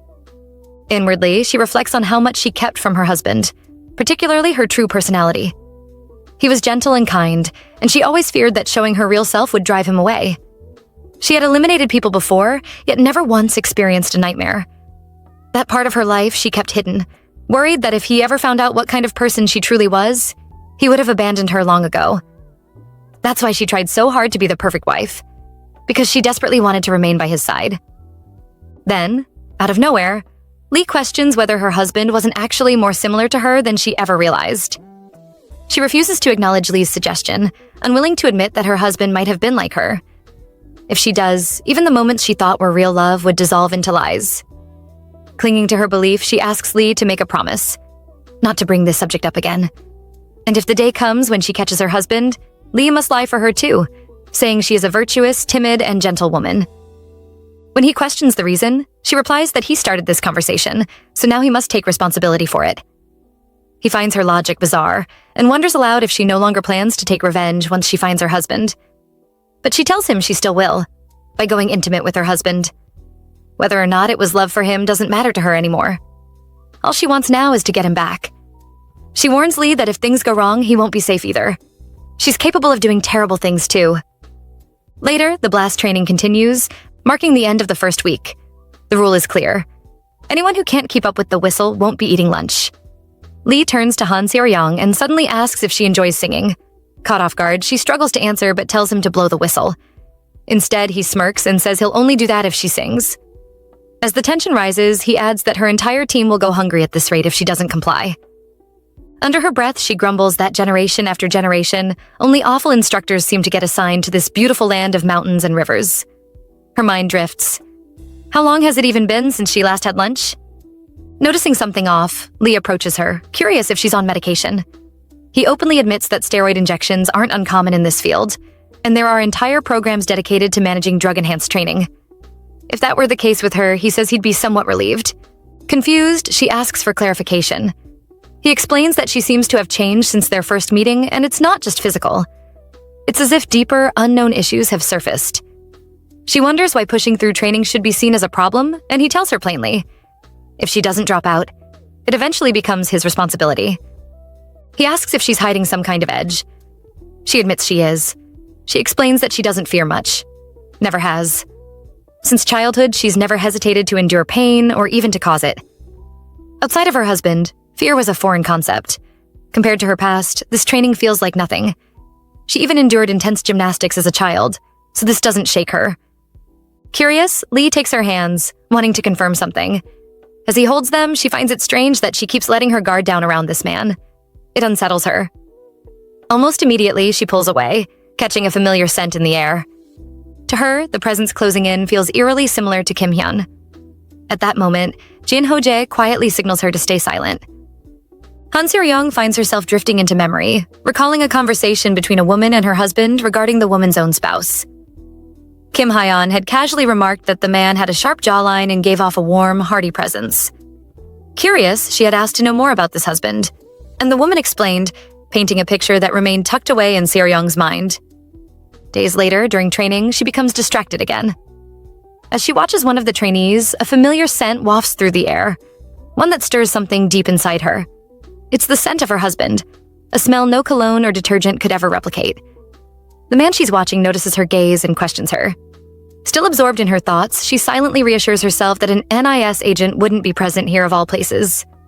She brushes off the moment by offering to help the guy with his laundry, saying she's good at it. Before she can act on it, Instructor Lee intervenes. With a sharp voice, he tells her to keep her eyes forward and stay focused. He signals for the trainee to move along, then turns back to Seo-young with a warning. This is the second time he's caught her distracted by a guy, and he makes it clear that if it happens a third time, there will be consequences. He explains that while he might turn a blind eye to a trainee practicing knife work too neatly, he'll never ignore signs of flirting. As she walks away, annoyed, she flips her middle finger behind her, but Lee catches it and flicks her nose in return. He teases her, asking why she would drool over her instructor. She denies doing so, and he warns her not to search for a replacement husband in a place like this. Meanwhile, back at his base, Lee follows a different lead. He questions a subordinate about Director Kang Tae-gon. The man reports that he had run a light investigation but found no concrete connection to the Owl organization. However, something about a past business trip to Thailand seems to have left a mark. Since then, the director has shown an odd interest in the Owl's profile, frequently opening her records and possibly even ordering someone to investigate her. The informant adds that Blast Corporation has been increasing its recruitment of female bodyguards, pulling in strong candidates from various regions and giving them specialized training. Whenever Director Kang traveled to Russia, he always took these female guards with him. Yet afterward, all updates about them vanished. Though they always left together, he consistently returned alone. Lee takes in the information. When he asks for more, the man confesses that there's still no clue what Kang Tae-gon does during those Russia trips. Before ending the call, the man shifts the conversation back to Han Seo-young. He wonders aloud whether she truly didn't recognize Lee, despite bumping into him up close. He questions if Lee is so sure just because his current face doesn't match Kim Hyun's. Lee admits the truth. The face, voice, and even his scent are all fabricated. The final question lingers. What if Han Seo-young is the type of woman who falls deeply for men like Kim Hyun? Lee can only let out a sigh. The next day begins with Han Seo-young trying to comfort Ji-woo, who feels humiliated after a mishap during training. She gently explains that what happened was just a result of a sudden shift in pressure and nothing to be embarrassed about. Ji-woo hesitantly asks if what she saw was actually a snake and not something more shameful. His mind is plagued by the thought that he always comes last in every activity, and he wonders if he's just not cut out for this. She looks at him with calm reasoning. If he quits over something like this, she jokes that there will be no one left behind her in performance. Then, with a strangely earnest tone, she declares that all feces are precious, that a healthy digestive system is a sign of life, not shame. She questions why a soldier who did something so human and desperate would run away afterward.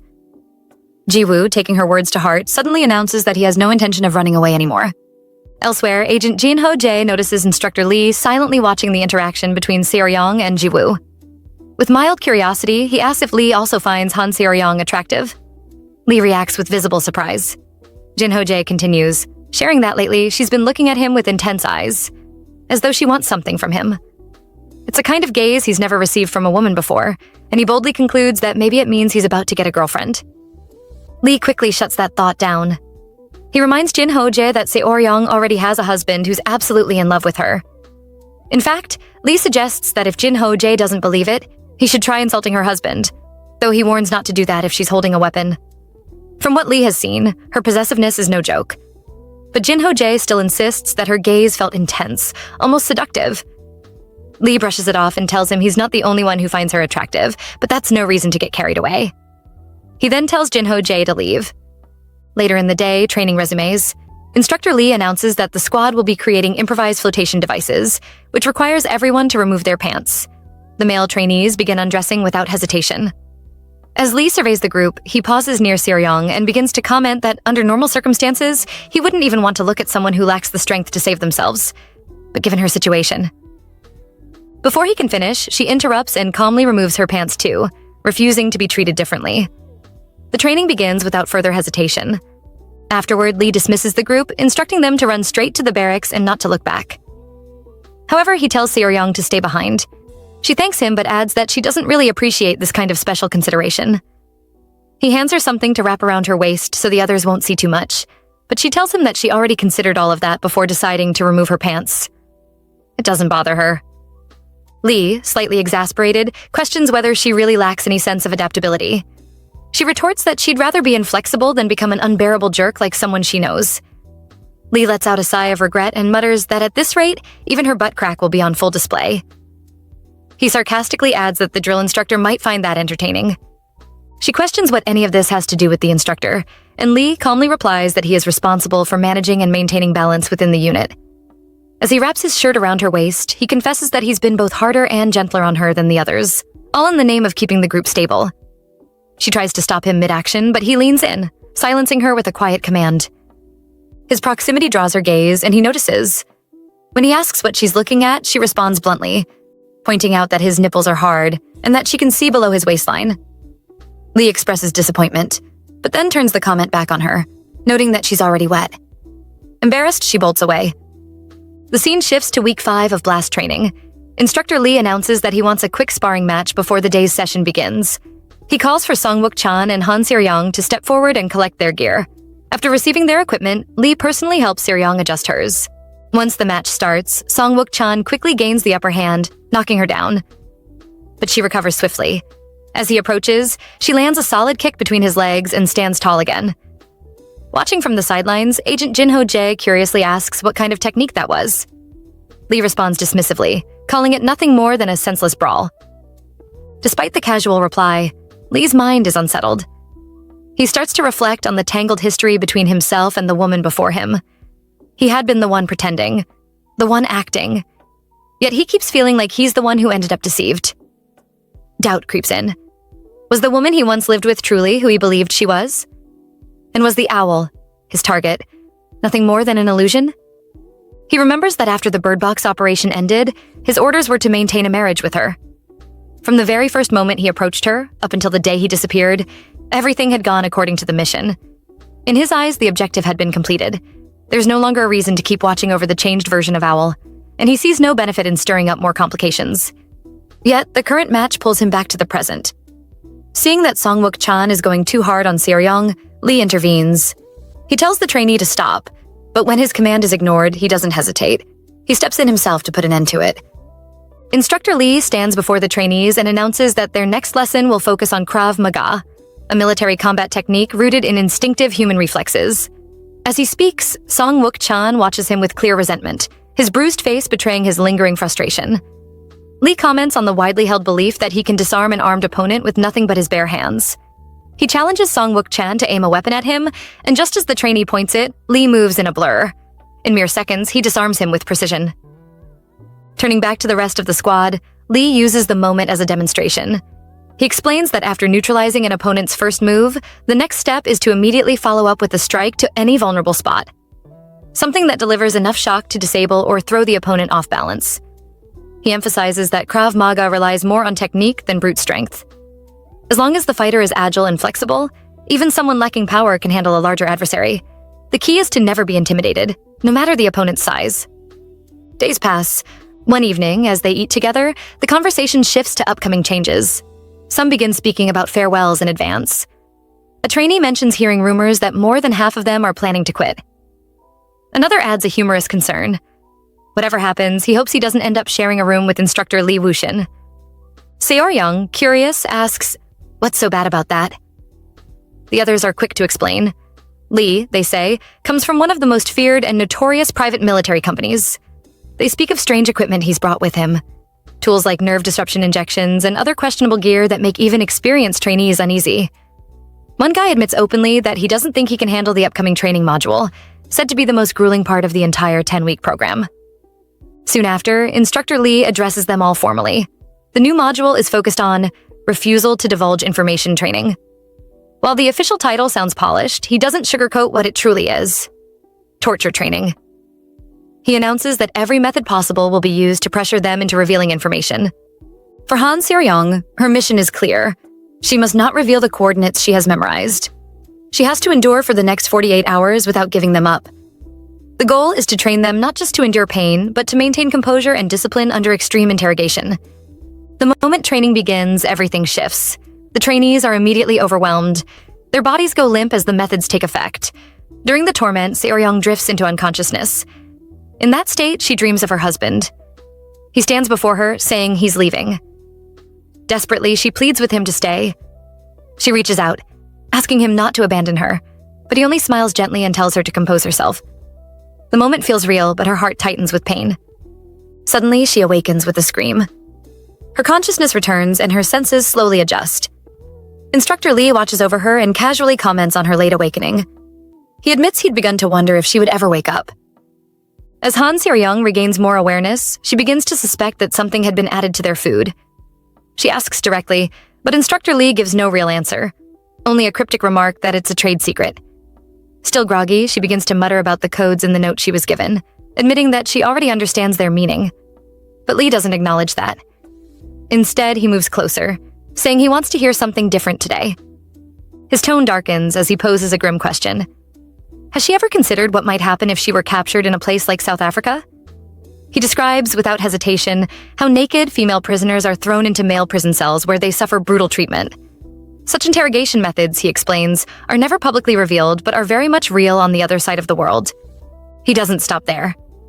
He questions what would happen if she starts doing dirty work at Blast, especially under him. In his view, she would be torn apart in the process. He ridicules her, calling her a brat who couldn't even take off her pants willingly during water training.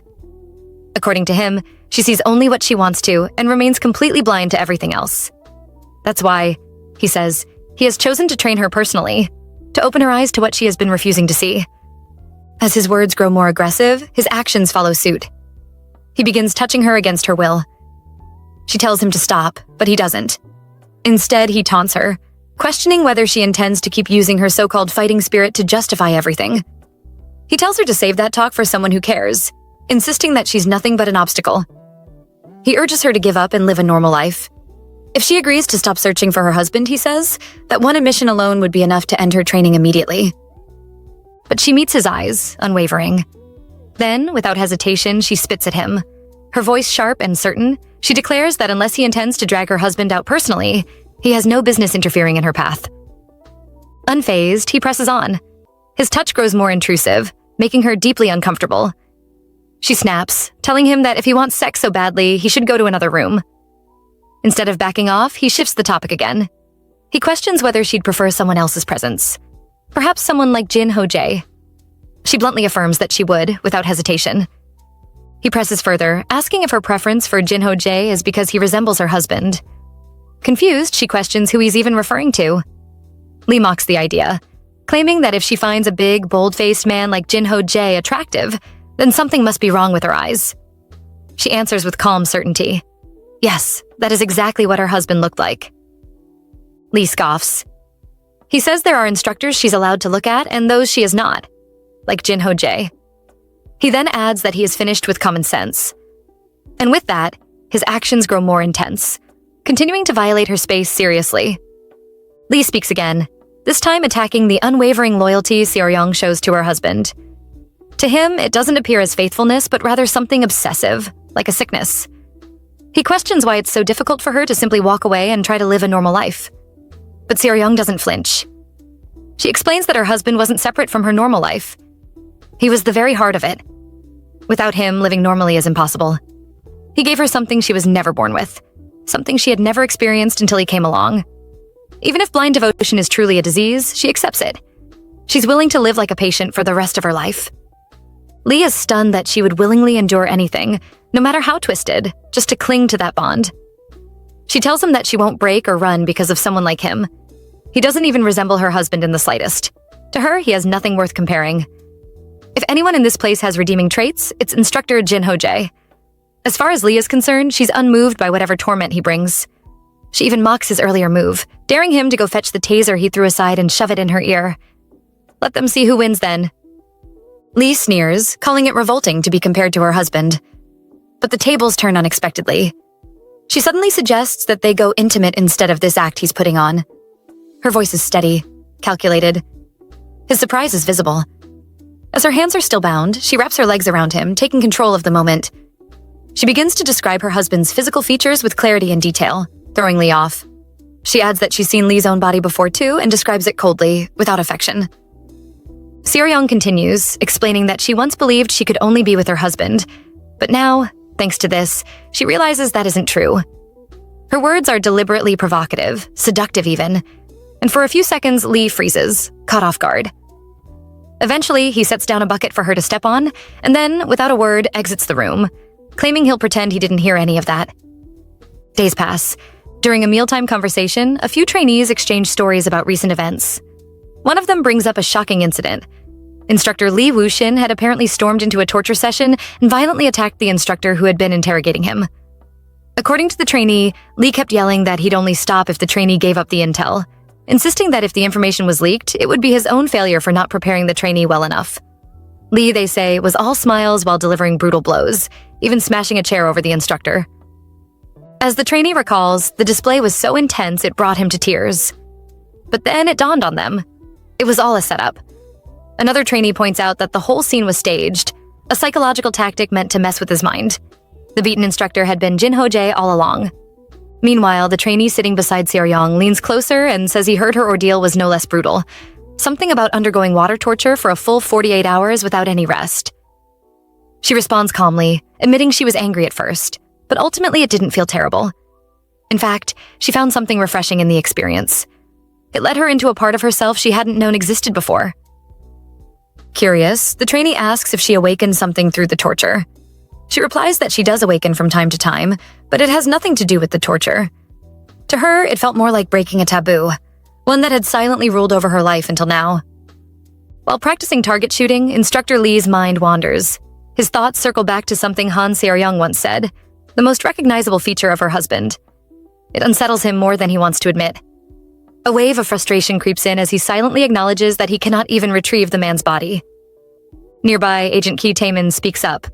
He comments on Instructor Jin Ho-jae's recent encounter, remarking that from the way things played out, it would be easy to assume the instructor was the one tortured instead of the trainee.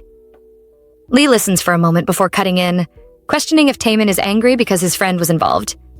He then asks to confirm a long-standing suspicion, that Taemin and Jin Ho-jae have known each other since childhood. Taemin confirms this quietly. Lee, however, doesn't stop there. With a sarcastic tone, he remarks that if they were that close, they must have bathed together often as kids. Then, without warning, he asks if Taemin ever noticed anything unusual about Jin Ho-jae's lower region during those childhood years. The question leaves Taemin stunned and speechless. Lee walks off, muttering to himself about how a simple sound, like the cry of an owl zao, can shake his sanity without warning. His memories pull him deeper. Everything about his last operation with Seo-ryong continues to haunt him. Even moments that should have felt peaceful, like dozing off beside her on a warm, sunny day, bring no comfort. Their simple routines echo in his mind. The shared breakfast that felt light and natural. The neighborhood strolls filled with quiet laughter. Yet beneath those soft memories lies a growing discomfort. A thirst, an emotion that keeps rising unchecked. He doesn't understand why Seo-ryong clings so tightly to the warmth of her husband. Why she can't let go. Why that obsession runs so deep. One thing is clear. She's no longer someone he can control. Whatever influence he once had over her has slipped away. It becomes obvious to him that the time has come to make a decision. To pick a side, before the tension between them turns into something irreversible. Days later, the trainees gather in a classroom.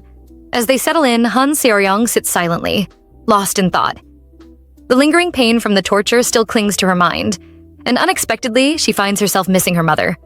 There's a sudden longing for home, for a different kind of life. But the memory passes just as Instructor Lee walks in and begins to teach. Once the session ends, he delivers a sobering message. He informs them that upon successful completion of their training, some will be assigned to high-risk countries, regions overrun by crime, corruption, and conflict. In these places, mercenaries like himself thrive, and danger becomes a daily companion. He warns them that the company will not be held accountable if they end up in a place worse than hell. And he makes it clear, in their line of work, morality has no place. Their first commandment is simple: abandon thy neighbor. They must let go of the idea of salvation because it doesn't exist in the world they're entering. Seo-ryong listens and responds without hesitation. If hell is the only place where she can see her husband again, then that's where she'll go. Lee reacts with a bitter edge, remarking that she has a unique ability to make such morbid words sound almost poetic. He reminds her that she doesn't even know what the man looks like anymore, and questions how she expects to recognize him in a crowd. Then, mockingly, he adds that if a divine being were to appear before her, she wouldn't even realize who it was. After the others leave the classroom, Instructor Lee quietly returns. Alone in the stillness, he picks up a book and begins flipping through the pages. His eyes settle on a familiar drawing, and frustration rises once again. He finds himself asking why Han Seo-ryong continues to stir people up and push them to the edge. Her presence, her persistence, it gets under his skin. Meanwhile, the harshest part of the training begins. For mercenaries sent to hostile foreign lands, the conditions simulated during this week are as brutal as any battlefield. The enemy territory becomes a version of hell, where even the most basic human needs, like sleep, privacy, or clean water, are stripped away. There's no rest for 7 days straight, no change of clothes, no proper meals. They are forced to eat with their bare hands and relieve themselves out in the open. This grueling week is a pure and deliberate descent into survival mode. It's called Hell Week for a reason. Despite the suffering, Seo-ryong grits her teeth and presses on. She reminds herself that this nightmare is necessary. She must endure it if she hopes to track him down. Everything she suffers here is part of the cost. During one of the exercises, Lee walks among the exhausted trainees holding a bottle filled with murky liquid. He remarks that the contents are more like dirty water than anything drinkable. Then, with mocking generosity, he splashes it on the trainees, pretending he's treating them to fine liquor. Eventually, he makes his way to Seo-ryong. Standing before her, he explains, half seriously, half mockingly, that on real missions, unexpected variables are bound to appear. A leader must decide quickly whether to eliminate those variables or take control of them. He admits that for a while now, he's been leaning toward elimination. But now, perhaps, he's reconsidering. Maybe there's value in trying to manage the chaos instead of destroying it. He tells her to push through the rest of the week, promising to help her uncover something she hasn't yet realized within herself. Hours pass, and the physical toll continues to build. With a heavy log balanced across her shoulders, Seo-ryong moves in sync with the others. She turns to Dong Ji-woo, barely able to keep upright. Her voice is faint as she confesses that she feels like she's about to pass out. Ji-woo reacts with alarm, urging her to endure just 2 more hours, but she calmly instructs him. If she collapses, he must act like he doesn't know her. He shouldn't react or draw attention. As long as the instructors remain unaware, she'll recover and rise on her own. She warns him especially not to meet eyes with instructor Lee Wushin. Unable to speak, she begins writing something on the dusty ground. Jiwoo watches, unsure, as Lee approaches from a distance. Lee draws closer, his eyes landing on her faint movements. Curious, he leans over and examines what she's scribbled into the dirt. The name Kim Hyun stares back at him. Irritation flickers in his expression. He mutters to himself about her stubbornness, still unable to understand where someone like her even came from. Once again, she has managed to drive him out of his usual composure. Shaking his head, he walks away. Unbeknownst to him, Seo-ryung has already passed out. Han Seo-ryung lies half-conscious on a bed, barely able to differentiate between dream and reality. In her haze, she thinks she sees Kim Hyun and wonders aloud why he has come home so early. She tries to explain that she had a strange dream, one that left her chest aching as if there were a hole torn through it. As her mind drifts between wakefulness and sleep, she feels warmth on her skin. Kim Hyun, at least in her dream, soothes her aching body with a warm compress, massaging her gently. She admits how much she misses him, even in this fragile state. When morning comes, she stirs again, finally regaining clarity. Sitting beside her is Dong Ji-woo. He notices her teary eyes and gently asks if she has been crying. She can't believe the ordeal is over, and that she made it through all of Hell Week.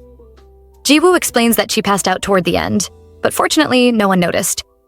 Since the instructors didn't catch on, she wasn't disqualified or removed. He adds that, once the training ended, instructor Lee Wushin carried her on his back all the way there. So even if the others didn't notice, the instructor certainly did. Just then, Lee enters the room and questions why she had been crying earlier. As he steps closer, he bluntly asks if Dong Ji-woo made her cry. Ji-woo picks up on the shift in tone and quickly excuses himself. Alone with her, Lee insists on knowing the truth. She denies crying, but he doesn't believe her. He sarcastically asks if Ji-woo did something absurd, like licking her eyeballs, leaving her scrambling to change the subject. She requests to wash up, but Lee cuts in, asking where she plans to do that. When she replies, he informs her coldly that, starting immediately, she is banned from using the dormitory showers. Her surprise is clear. He explains that the showers may be shared among trainees on a rotating schedule, but from now on, she should not take part. Then he pulls out her notebook and confesses that he had made the mistake of thinking she was the most fragile among them. As it turns out, she's far from vulnerable. Something he had grossly misjudged as an instructor. Stunned, she asks why he read her private notebook without permission, but he brushes past the question. Instead, he focuses on something that caught his attention in its pages. He asks if sleeping with other men was truly one of her listed goals. She feigns ignorance, trying to deflect, but he steps closer. She asks what he's doing, and he replies that he thought she was filled with venom. But her current expression, pouting, feigning innocence, tells a different story. He pushes further, asking what would happen if they became intimate and he somehow felt like her husband. Would that be enough to make him a candidate too? He questions whether she thinks she can determine true love through physical connection, whether the emotional difference would become obvious through touch alone. He reminds her that pleasure can be faked with shocking precision, and that there are over 70 documented ways to be intimate with someone. He insists that what she's hoping for, that love alone will allow her to recognize her husband instantly, is nothing more than a delusion. The more he looks at her, the more frustrated he becomes, feeling like he is slowly losing control of his own mind. She silently reflects on Lee's erratic behavior toward her. She doesn't fully understand why he reacts this way, but one thing feels certain. His current outburst has nothing to do with her personally. She suspects he, too, has lost someone important, but unlike her, he gave up searching. So now, every time he sees her unrelenting efforts, he probably feels a mix of resentment and contempt. Still, even after everything, she clings to a single belief: that love, somehow, can still fix all that has been broken. It's that conviction that keeps pushing her toward foolish decisions, like the list in her notebook where she wrote out her candidates for intimacy. She had listed instructors first, and at the very top was Jin Ho-jae. After a long pause, Lee breaks the tension. He says he will help her find her husband and promises to bring her the man who looks exactly like him, alive and whole. But he lays down one condition. From now on, no matter what he says, she must not disobey him again. Han Seo-ryung hears Lee Wushin's terms like a verdict. He will search for her husband, he says, but only if she becomes his subordinate in every sense. Absolute obedience in missions, unquestioning compliance in daily life. He adds the condition that she must close herself to interest in others. Her breath catches. Part of her imagines handing over the lead she has fought to build. Part hesitates at the idea of trading her freedom for a favor. She refuses to be rushed into a decision. With a small, almost deflecting protest that she has not even showered, she tries to create distance. He reads the gesture as evasion and presses, unwilling to let the conversation soften into ordinary excuses. Han Seo-young answers plainly. She will not accept a contract that cages her.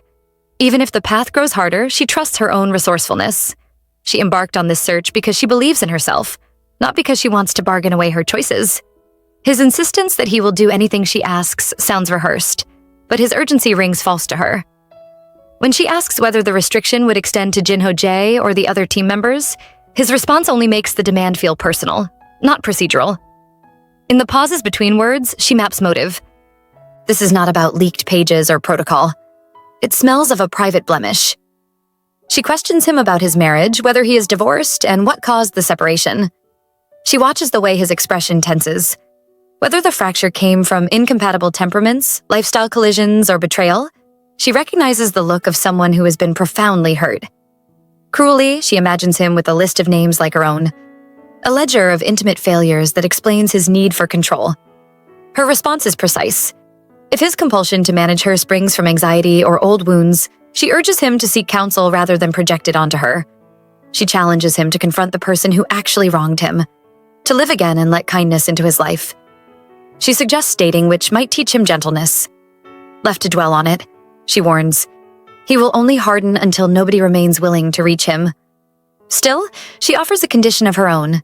She will allow the search to be aided, but only if the terms do not strip her of choice, and if he clarifies whether the restriction would bind others. She lays down the limits with careful calm and walks away. Alone with his private storm, he turns to Won Chang and demands access to classified files the deputy director had passed along. Won Chang warns that such access breaches NIS regulations, but the demand is relentless. The real torment, he admits, is intangible. He cannot read her. He cannot predict her. The woman who once trusted him without question has shifted beyond leverage. Won Chang asks bluntly whether the plan is rational, whether the intent is obsession. Lee Woo-shin feels strategy collapse into confession. The version of Han Seo-young he thought he shaped, the compliant partner, the unquestioning ally, is gone. She may once have been his wife on paper, but she is no one's possession now. Regret shifts into dark reasoning. Had he never disappeared, perhaps she would never have launched this feverish search. In his ugliest imaginings, he even wonders if his death would have prevented her obsession. That toxic thought hardens into a cold resolution. He asks Won Chang for something brutal. Procure a lifeless male body. The plan is an attempt to cut off whatever thread ties Han Seo-young to the man she seeks. He vows quietly to make certain she never finds the husband she pursues. Han Seo-young is on a call with Chana, who asks if she is doing well. She wonders if someone who almost died and came back to life should even worry about others. Chana thanks her for saving her, but Han Seo-young insists she didn't really do anything special. She only followed every instruction from Lee Woo-shin. Chana disagrees. She considers Han Seo-young her savior and says she plans to spend the rest of her life like a magpie, a symbol of good luck. Even as a child, and still now, Han Seo-young is vulnerable to people she considers her own. When she sees someone who opens themselves completely and seems willing to do anything for her, it slowly fills the emptiness she has felt since a time she cannot remember. Yet she reminds herself that gratitude must be earned, and it is only right to collect it from someone with genuine interest. She tells Chana she will buy her food and water and asks if she wants to visit her house once she is discharged from the hospital, as her own training is ending soon. Chana tries to deflect, but Han Seo-young insists, reminding her that she once admitted to robbing a bank before. A few days later, the agents learn that their basic training is officially over. Relief spreads among them. As full-fledged graduates of the Blast Corporation, they will now be assigned to domestic and international teams. One agent notices something unusual. The training was supposed to last 10 weeks, but it has ended in the 9th. Lee Woo-shin explains that their qualification to join the special security team depends on a final test. The test will send them into the mountains with only uncooked food. 2 instructors will enter the mountain with the agents, and whoever captures an instructor first will earn a place in the special security team. The agents groan at the thought of a week they already call living hell. Soon, one of them discovers his flashlight battery is missing. Questions about how long their uncooked food will last stir arguments over who will catch the instructor first. Sung-woo finds Han Seo-young and tells her to act like a girl and just make a meal. He then accuses her of lying about her husband and suggests she wants to sleep with him. Han Seo-young tells him to pull himself together. He grabs her, and she notices the madness in his eyes, wondering what he has eaten to make him act this way. He admits that from the first day he saw her, he has wanted her, and her eyes make him feel uncontrollably aroused. Han Seo-young yells at Sung-woo to get off her, but he bites her neck and tells her to stay still. She recalls Lee Woo-shin's lesson. Krav Maga relies on technique more than strength. Anyone can use it if they are flexible, and the size of the opponent shouldn't intimidate her. With that in mind, she decides to act. Sung-woo is amazed as she counters him, and she reminds him that their instructor specifically taught them to use such techniques in cases of sexual harassment. Within moments, she has him tied up and drags him across the white snow on a sled. Sung-woo wonders if she is in her right mind. She responds that he is the one who is lost. Thinking strategically about winning the game, she decides that if she is going to use him as a prop, it is better if he is unconscious. She picks up a rock to fire a distress flare. Sung-woo pleads with her, admitting that he was wrong. Meanwhile, some of their teammates trace the flare and are surprised to learn that Sung-woo has been caught. They wonder who could have done it and hope there is nothing else lurking in the mountains besides them. From behind a tree, Han Seo-young watches everything unfold, careful and calm. Later, someone questions who fired the distress flare early in the morning to call the instructor. They realize it is Lee Woo-shin and report it to him. The inspector expresses surprise, wondering who would use such a move. And then he notices Han Seo-young. She pleads with him to save her and explains that the culprit ran away. While the others search for the mysterious culprit, the instructor approaches her. He asks what happened, and she explains how hard it was carrying Sung-woo all the way there. She lights the fire and reveals that she finally caught him. Han Seo-young feels foolish for letting herself be so completely swayed by something she cannot even hold. Lee Woo-shin notices the stain on her and questions why she is walking around like that.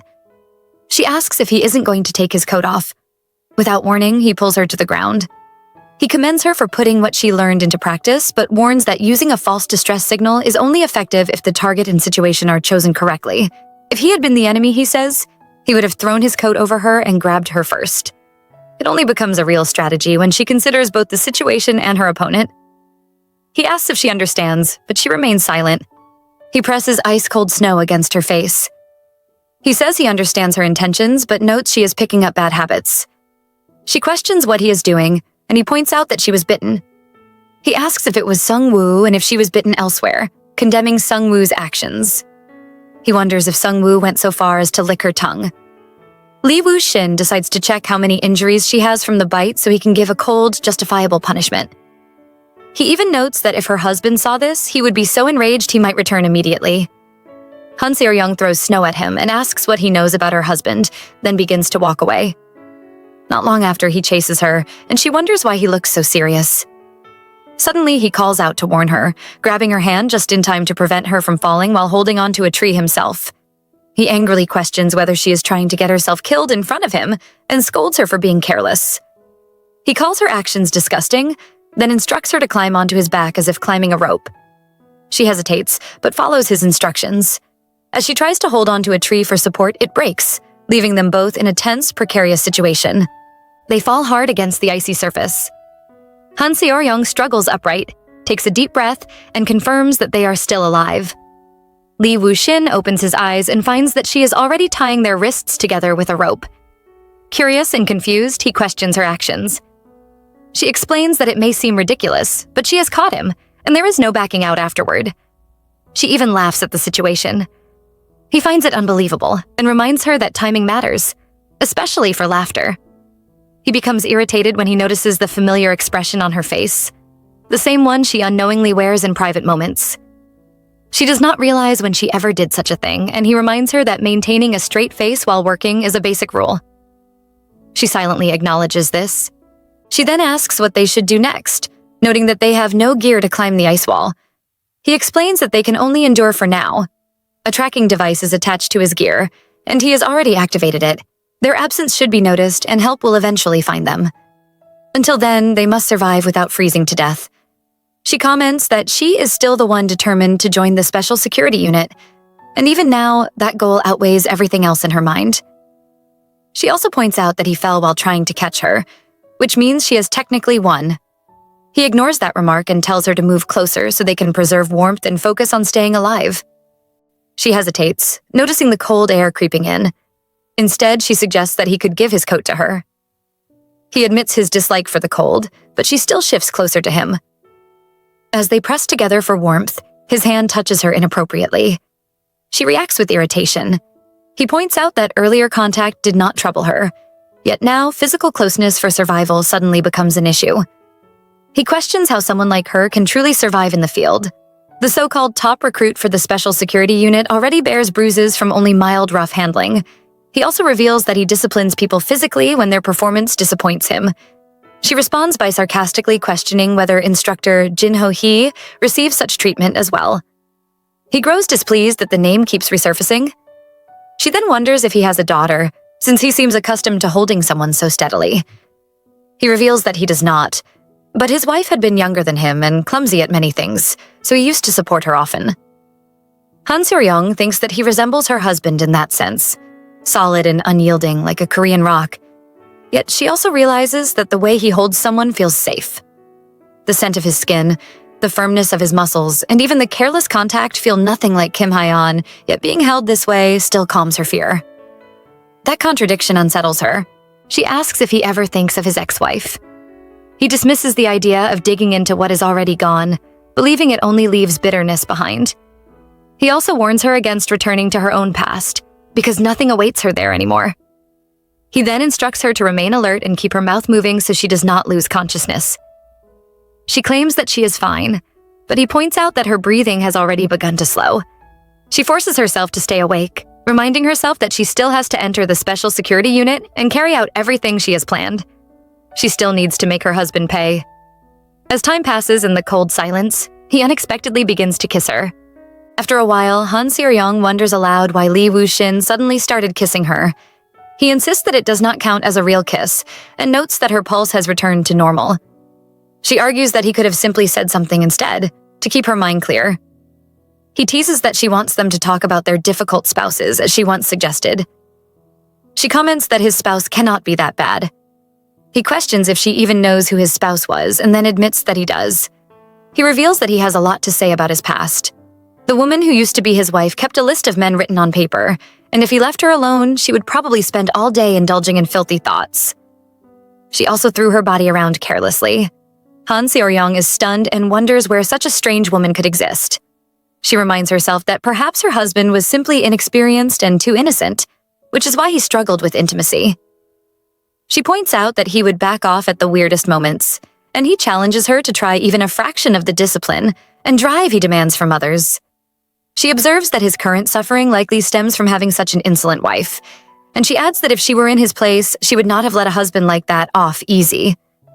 The conversation shifts to appearance. He mentions that his wife had pretty eyes. She responds that being chosen for one's looks often leads to such situations. He pulls her closer and asks if she chose based on looks, and she admits that she was blind back then and did not see anything at all. He then asks what she has been doing since earlier. She quickly changes the topic, suggesting that it would be nice if they could just bask in the warmth. She begins to touch him in sensitive areas, but he immediately pushes her away. At that moment, Jin Ho-jae calls out as he climbs down on a rope. Lee Woo-shin notices how quickly he arrived and requests that the equipment be thrown down. He asks if Han Seo-young is all right, noting that he will help her right away as he moves closer. Lee Woo-shin watches him with a sidelong glance, his expression sharp and calculating. Lee Woo-shin begins climbing upward while Jin Ho-jae questions whether they should help Han Seo-young, concerned that she might be too slow. Lee Woo-shin dismisses the idea, insisting that she should climb on her own. Jin Ho-jae is incredulous, but Lee explains that it is necessary to teach her a lesson severe enough to make her cry immediately, ensuring that she will survive even when he is not around. Han Seo-young pushes herself, managing to climb the ice wall despite the exhaustion. She pants heavily when she reaches the top. Lee notes that the survival week might end sooner than scheduled, given the series of unexpected incidents. He stretches out his hand to congratulate her for catching the instructor, and she accepts the handshake with a smile. He begins explaining what she should expect as she is formally assigned to the Special Security Unit. He questions what she plans to do, then leans closer and whispers that her actions will come with restrictions and that she will have to uphold inconvenient promises. Han Seo-young immediately recalls her earlier words about hating restrictions and the burden of promises. When he questions what command she anticipates, she quickly grabs his hand, the gesture charged with her resolve. Afterwards, she returns home. Chana rushes to hug her and checks if the training went well, noting her appearance and congratulating her on her recovery. Han Seo-young is focused, listening to the news while the girl questions why the playboy must be involved. Chana complains about Han's constant references to the National Intelligence Service, but Han Seo-young deflects, joking that her only difficulty is breaking through constipation. Still, she advises Chana to leave a clear mark if something seems complicated. She also confirms that she wants to leave Kim Hyun behind. Meanwhile, behind a computer, a man wonders why the psychological counseling records are so extensive. A colleague explains that it is an emergency. 5 billion won was stolen from Park Gwang-doo's son's account in a method resembling North Korean cybercrime tactics, beginning with a phishing email and followed by a malware attack. The assemblyman's account is emptied entirely.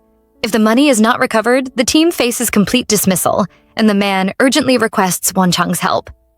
As they trace the transaction, the name Kim Hyun repeatedly appears. Won-chang freezes in surprise, questioning if he just heard the name correctly.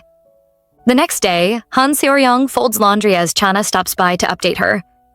She informs Han that she deposited 6 million won into a Manila bank account and wrote down the details on a note. She will be back at Blast soon and urges Han Seo-young to call if anything happens, then leaves. Han Seo-young recalls a quiet moment with Kim Hyun when she assured him that she could fold laundry alone, having improved through her work as a care worker. He pecked her lightly, and she links that memory with the moment she kissed Lee Woo-shin in the snow pit. Her phone beeps, pulling her back to the present. It's an invitation to a dinner for new members of the Special Security Unit, organized to promote teamwork. At the dinner, they begin drinking. Some ask the team leader why he isn't drinking. He explains that he drove, though they remind him he has a designated driver service. Han Seo-young wonders if she is drunk, though the drink tastes like water.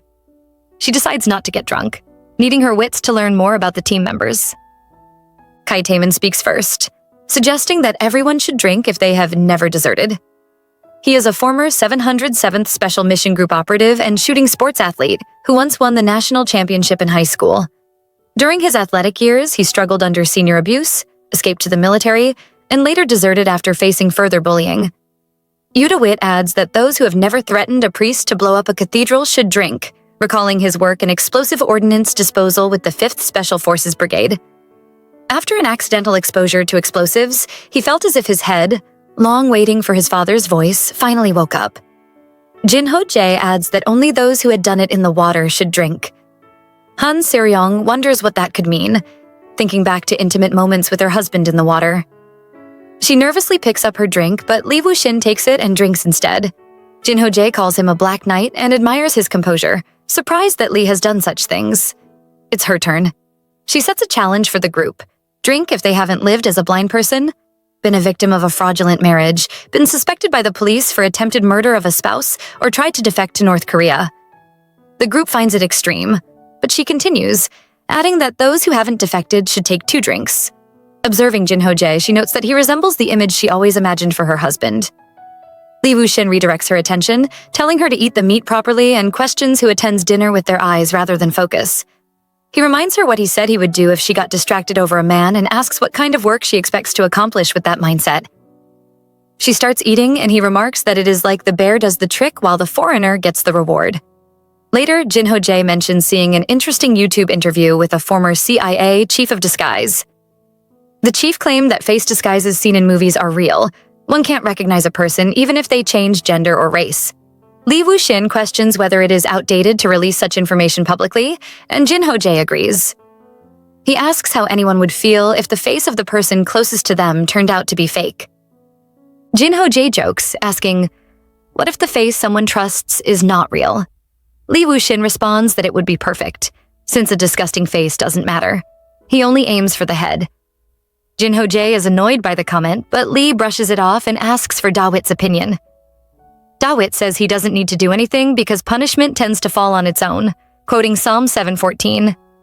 He who digs a pit will fall into the pit he made. The team leader is asked for his thoughts. He remarks that Jinho-jae must have a lot of free time to find and laugh at such videos.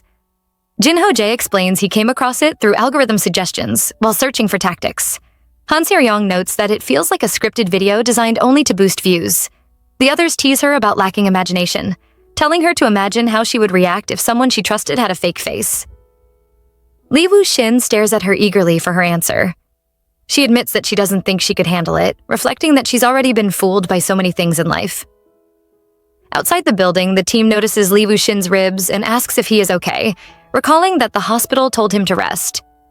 Han Seo-young questions if he injured them during past events, and Jinho-jae explains that Lee suffered a slight fracture in an earlier accident, emphasizing how painful even a hairline fracture can be. She recalls moments in the snow pit and his climbing, expressing surprise. Lee insists that they shouldn't fuss over a mere hairline fracture. Jinho-jae waves at the designated driver he called and asks Han Seo-young if she wants to ride with him. She agrees, but Lee stops her, insisting that the new member ride in his car. He explains that he wants to interview her. She reminds him about the drinking earlier and questions if he is okay to drive. Lee responds casually, noting that his ruthlessness has vanished, and asks if she couldn't tell whether she was drinking water or alcohol. She expresses surprise. Then she asks if he will drive without setting navigation and how he knows where she lives. She gives him directions. As rain begins, Han Seo-young starts to doze while Lee tells her about Jinho-jae. He first saw him at the UDT 10 years ago, 2 classes below him. Lee was impressed by his healthy, smooth face and obedient nature. Jinho-jae seemed genuinely sincere, devoted to colleagues and loyal to superiors. Lee observes that people like him are useful. Their plain intentions don't arouse suspicion, and they can easily infiltrate others. He memorized Jinho-jae's face, understanding that using someone else's identity would be easier than acting on his own emotions.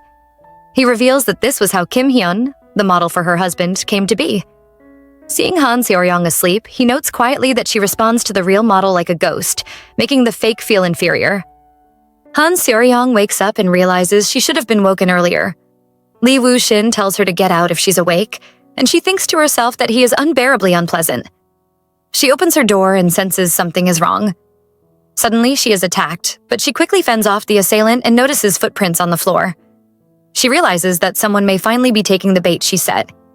Calmly, she greets the intruders, noting that she would have prepared something if she had known they were coming. She quickly identifies them as agents from the NIS, as she had been expecting them. Meanwhile, on his way home, Lee Woo-shin receives an urgent call from Won-chang. Won-chang informs him of a crisis. Han Seo-young hacked into the account of a VIP's relative and stole 5 billion won, leaving Kim Hyun as the signature. All IP logs trace back to her apartment, as if she wanted to leave evidence behind. The deputy director plans to interrogate her personally and has already sent agents to Manhwa Villa. Won-chang orders Lee to return immediately. Lee questions why the deputy director didn't contact Kim Hyun directly and who authorized the raid on her house without notice. Back at her apartment, Han Seo-young is tied up but remains composed.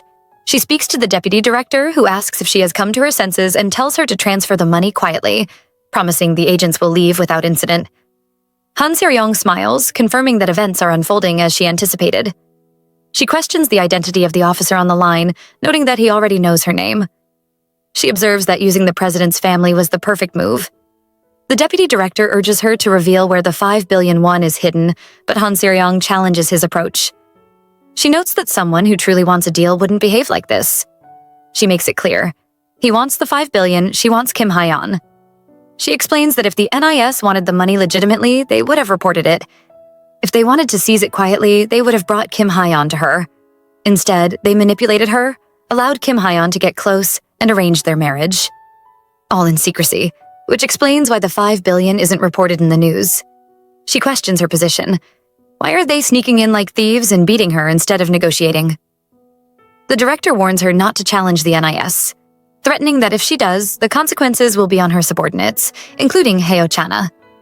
He reminds her that she isn't the only one being targeted and criticizes her childish stunt of threatening the NIS. He insists that she should cooperate if she wants to survive. Han Seo-young glances at the agent in front of her and quickly subdues him. She then neutralizes another agent, checking on his teammate, noting that it's clear she won't be the only one getting beaten, as the director said. She takes control of the situation, questioning whether they can renegotiate the terms. Calmly and decisively, she states her condition. She wants to speak with her husband, offering a one-to-one exchange for the 5 billion won. Lee Woo-shin weighs his options and decides not to wait for orders. He turns the car around and heads straight for Han Seo-young's place. He wonders why the situation has suddenly become so urgent. Beside him, Won Chang explains that Kim Hyun's voice data is stored in their system and suggests that another agent can copy the voice and speak to Han Seo-young instead. Lee immediately sees through the idea. He reminds Won Chang that Han Seo-young is not just chasing a voice but her real husband. He demands to know why they are going this far. Won Chang reveals that the deputy director does not see Kim Hyun as a person at all, only as an NIS codename. Lee ends the call without another word and presses harder on the accelerator, thinking that they have truly crossed a dangerous line. At the apartment, Han Seo-young answers the phone. On the other end, an agent speaks using Kim Hyun's copied voice. The man questions why she would attempt to defect to the north and now steal money from a bank account, saying that she is no longer the woman he once knew. Han Seo-young demands to know why he abandoned her and left her alone in that house. She says she is still waiting in the same place. The voice replies that he is a Black Ops NIS agent and can never see her again, offering an apology for everything. She finds the excuse ridiculous. She tells him that a voice alone is not enough and demands that he appear in front of her immediately. She warns that if he does not show himself until the very end, she will destroy everything he has protected for so long. The man urges her to listen to him and says that only then will he come to meet her. He claims that he still loves her and wants to see her again, but insists that she must return the bank money first. She admits to herself that the voice sounds exactly the same. Still, doubt lingers. At that exact moment, the doorbell rings. When she opens the door, Lee Woo-shin is standing right there. He steps inside and pulls her close before she can react. She questions what he is doing there. Without answering, he takes the phone from her hand and speaks into it. He coldly tells the caller not to go around claiming that he learned such dirty tricks from him. On the other end, the man hurriedly apologizes for the way he disappeared and insists again that everything between him and Han Seo-young was real. He repeats that he loves her and urges her to follow his instructions. Lee Woo-shin snaps. He calls the man a piece of trash and orders him to shut his mouth before he personally hunts him down. Lee Woo-shin curses the man on the other end of the line and carries a jar with some liquid. Without hesitation, he empties it over the captured man's body. The man yells, asking who is responding, and Han Seo-young tries to grab her phone, but Lee Woo-shin won't let her take it. He mocks the man's cheap lines and demands to know where he came up with them. The man tells Lee not to interfere because it's an important call. Lee Woo-shin points out that Han Seo-young's face is all messed up, but the man responds that she's still beautiful and that it's none of Lee's business. It's a matter between husband and wife.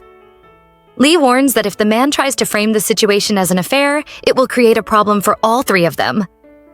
The man replies with an old saying about an owl's hoot sounding pleasant to itself. And Han Seo-young, standing close to Lee, explains that it means some people don't realize their weaknesses and overestimate themselves. Won Chang, standing nearby, shivers at the tension. Han Seo-young tells Lee to be careful and insists that if he understands, he should put her on the phone. She calls the account number herself and decides that the matter should end there. She tells Kim Hyun not to die until they meet again. The call ends. Feeling frustrated, she slaps Lee Woo-shin and yells at him for interfering. She asks why he ruined everything, insisting that it was her husband and she only has a few months left. Lee Woo-shin comments that she has good instincts and demands that she admit if the man on the call is truly her husband. Han Seo-young admits she doesn't know. She has no idea if the voice belongs to her husband or what kind of person he really is. She recounts how she was deceived from the start, married under false pretenses, and then he disappeared. Even the years she was blind were manipulated by the NIS. Everyone told her she'd never find him, that a Black Ops agent leaves no trace, and she should just give up. She cries, saying that today she finally got close to him. Lee Woo-shin sits beside her, noting that he couldn't believe she actually accepted everything the man said. He questions why she listens to the nonsense the man spits out while talking so much to her instructor. Finally, he demands that she also be submissive to him. At the other end of the line, the call ends, and the man who had been responding expresses his anger. He complains that he wasn't informed the target had another man involved. The woman tells him he did well.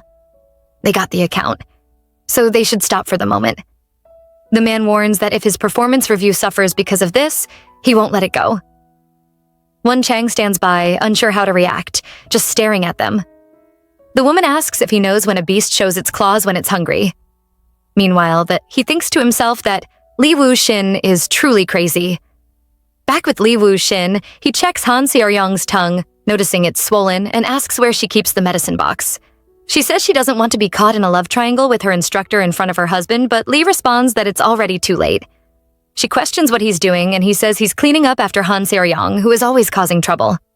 She watches him clean carefully and thinks it would be good to keep him close, wondering if it's comradeship. Lee then tells her to wipe up the oil spilled in the kitchen and admits that she's a handful. She tells him how precious today's opportunity was for her, the dangerous things she had to do to create it, and that every failure pushes her into even riskier situations, the cliff she's hanging onto. He recalls the news about a woman in her 20s attempting to cross into North Korea near the Paju border. He realizes that's why she joined Blast, endured the training, and chased the special security team to learn bad things and use them. He adds that it's also because of her husband, who wouldn't appear even if she risked herself in front of him. He questions whether she really thinks he ruined the plan and points out that her goal might have already disappeared the moment the call connected. The NIS had been manipulating her psychologically from the start, deciding the advantage before she even acted.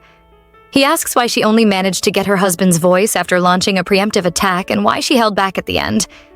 She admits it was because they threatened Chana, and she feared Chana would be seriously hurt like last time. He reassures her that Heo Chana didn't suffer a scratch and adds that on his way there, he received a text from Chana about an error in the Blast communication network.